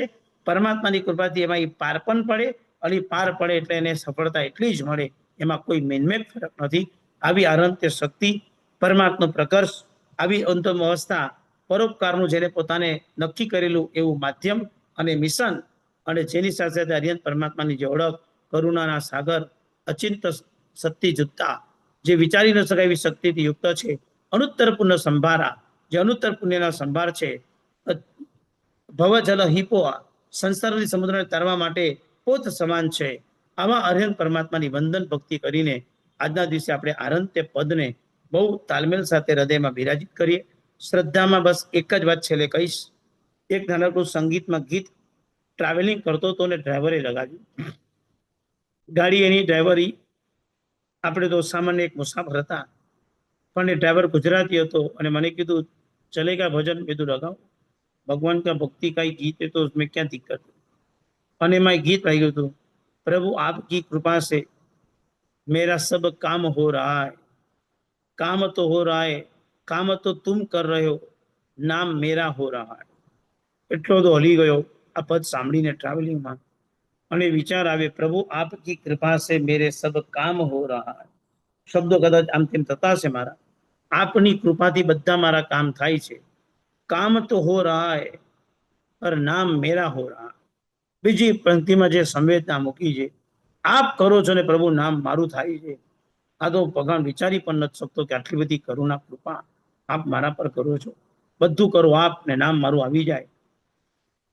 આવી આરંત્ય શક્તિ છે. એ આરંત્ય પદનું આપણે પ્રણિધાન કરીએ, ધ્યાન કરીએ અને મંગળ ક્ષણોમાં આગળ વધી આપણે અર્યંતમય બની જઈએ. એ જ શુભ ભાવ સાથે નવપદની ઓળીના દિવસો જેટલું બને એટલું આરાધનામાં જોડાજો. આરાધના વિશિષ્ટ રીતે કરજો. થઈ શકે તો એક દાનથી આંબિલ કરજો. અને આજે જે નવપદની અર્યંત પરમાત્માના 12 ગુણ, એટલે 12 ગુણના સુંદર મજાના 12 સાથિયા, 12 લોકો કૌશક અને 12 બધી આરાધના કરજો. અર્યંત પરમાત્માનો વર્ણ સફેદ છે, માટે આંબિલમાં સફેદ રંગની વસ્તુને વાપરવા માટેનો એક શુભ ભાવ રાખજો. 31મી માર્ચના દિવસે આઈએસટી ટાઈમ 9 વાગ્યાના સમયે સમગ્ર વિશ્વની અંદર જે આફત છે, અને ધ્યાન રાખજો આ આફત જલી ટળે એમ નથી, એ પણ તમને કહી દઉં છું. હા, અહીંયા આચાર્ય ભગવંતોએ અમને તો એલર્ટ કર્યા છે, તમે ગભરાતા નહીં. હું તમને ગભરાટ માટે વાત નથી કરતો, પણ ખાલી આપણે જે કહ્યું હોય તો આપણે જરાક સાવધ રહેવું જોઈએ, આપણે ઉપયોગમાં રહેવું જોઈએ, આપણે ધર્મ વધારવો જોઈએ.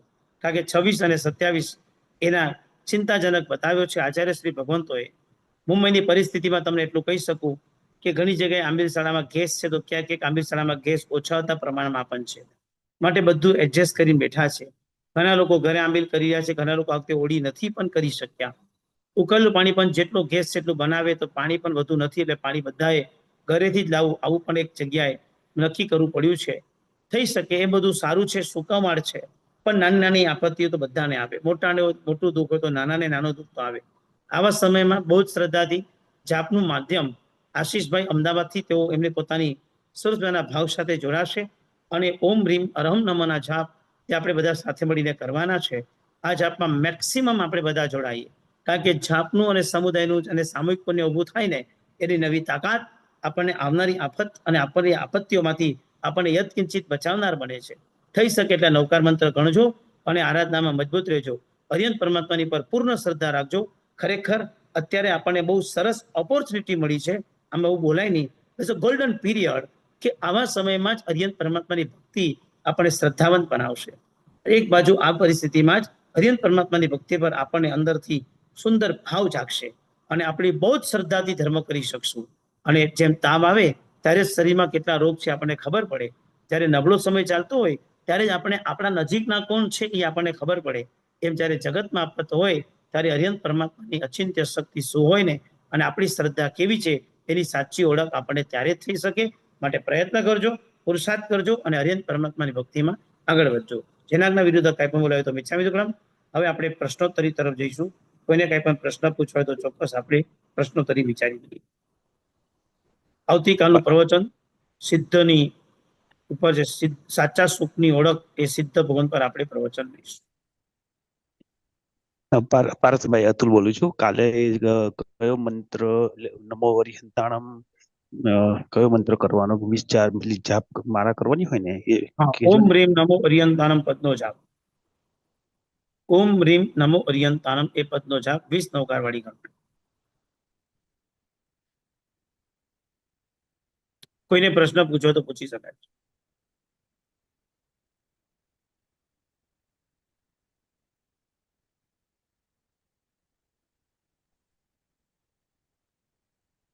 પરસભાઈ 10 સેકન્ડ રાહ જોઈએ જો કોઈને પ્રશ્ન હોય તો.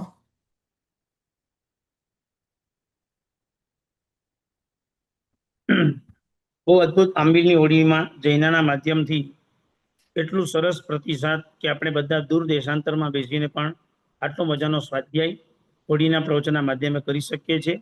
એની લિંક બધાને મોકલજો. લાઈવ જોડાય તો સારી વાત છે. આગળ પાછળ પણ બધા જોડાય તો ધર્મનો જ પ્રભાવ થાય. શ્રદ્ધાથી લોકો ધર્મને સાંભળી શકશે અને શ્રદ્ધાથી યત્કિંચિત પણ પ્રયત્ન કરતા કરતા તેઓ મોક્ષ તરફ આગળ વધશે. આજે એક નાનો નિયમ આપીશ. દરેક આપણે એક નાનો નિયમ લઈએ છીએ. આજનો નાનો નિયમ, બસ આજે એક વસ્તુ વિચારીએ, ભગવાન તારી કેટલી કરુણા અને કૃપા છે મારા પર. આજે રાતના સૂતા પહેલા તમે એક વિચાર કરજો કે તમારા જીવનમાં કંઈક સરસ ઘટના બની છે, જે પણ તમને મિરેકલ ઘટના હોય, જે તમને ઘટનામાં એમ થાય કે આ ઘટના ખરેખર મારા માટે મિરેકલ હતી, તો ખાલી પ્રભુએ કૃપા કેટલી કરી મારા પર કે આ મિરેકલ ઘટના હોય. દાખલા તરીકે કોઈ એક્સિડન્ટ થઈને બચી ગયો બાલ. દાખલા તરીકે ખબર નહીં, મને ખબર જ ન પડી કે શું ઘટના થઈને હું કેવી રીતે કઈ બિઝનેસમાં બચી ગયો, અથવા મને ખબર નહીં, કઈ જ નહોતું મારી પાસે. અમેરિકા આવ્યો ત્યારે મારી પાસે $2, $5-10 હતા અને મને પહેલી જોબ મળી, એટલી સરસ જોબ મળી કે હું સફળ થઈ ગયો. આ બધી જગ્યા જેવી મિરેકલ બની હોય એને ખાલી જોજો, પ્રભુએ કેટલી કૃપા કરી, હરિયન પરમાત્મા કેટલી કૃપા થઈ. આજે કૃપાને યાદ કરું, આટલો જ નિયમ આપીશ. પરમાત્માની કેટલી કૃપા છે કે આજે એટલો હું ક્યાં હતો અને ક્યાંથી ક્યાં સુધી પહોંચ્યો છું. આને યાદ કરીને આરંત્ય ભક્તિનો નિયમ આપું છું. નવરીતાનું સિદ્ધાંત નવજાનું હરિયાસન ધારા બચકાઈ અનંતરમ સંસાકારીને મોહત્રાગણ સત્યાકારીને પોષી ગઈ. પ્રશ્ન નથી પણ એક નાનકડી વાત યાદ આવી એટલે 2 મિનિટ જરાક વાત શેર કરું છું. મુંબઈમાં કોટન ગ્રીન કરીને એક સ્ટેશન છે અને કોટન ગ્રીનની પાછળ સ્ટેશનથી દૂર એક હોન્ડાનો શોરૂમ છે. હોન્ડાનો શોરૂમની પાછળ એક ચાલી છે. ચાલી કહું તો ખબર ન પડે એટલે આ 2 ફેમસ લોકેશન બતાવ્યા. એટલે લોકેશન હોન્ડાનો શોરૂમ રાખો તો જ પહોંચાય, તમે ચાલી નાખો તો પહોંચી જ ના શકો. ચાલીની અંદર નાના ઘર છે અને ગ્રાઉન્ડ ફ્લોરમાં શંખેશ્વર દાદાની આટલી નાની 5 ઇંચની પ્રતિમા છે અને આટલા નાના પ્રતિમાના મૂળનાયક ભગવાનનું જિનાલયની પ્રતિષ્ઠા મહોત્સવ અંજન સલાહકાર. આપ નહીં માનો, સંઘે જયારે ખર્ચો કર્યો તો 1300 ત્યારે -70 lakhs, 70 લાખ રૂપિયા માંગ્યા. પૈસા તો ઠીક છે, પણ ત્યાંના શ્રાવકે જે શ્રદ્ધાથી વાત કરી, મને એટલું જ કીધું હતું મને કે આ મારા પ્રભુ જેને હાજરા હજુર છે. અને મેં પોતે પણ માન્યું કે પ્રભુ હાજરા હજુર છે. એ તો ઠીક, પ્રતિષ્ઠાના દિવસ સુધી પણ એ લોકો માઇનસમાં જ ચાલતા હતા.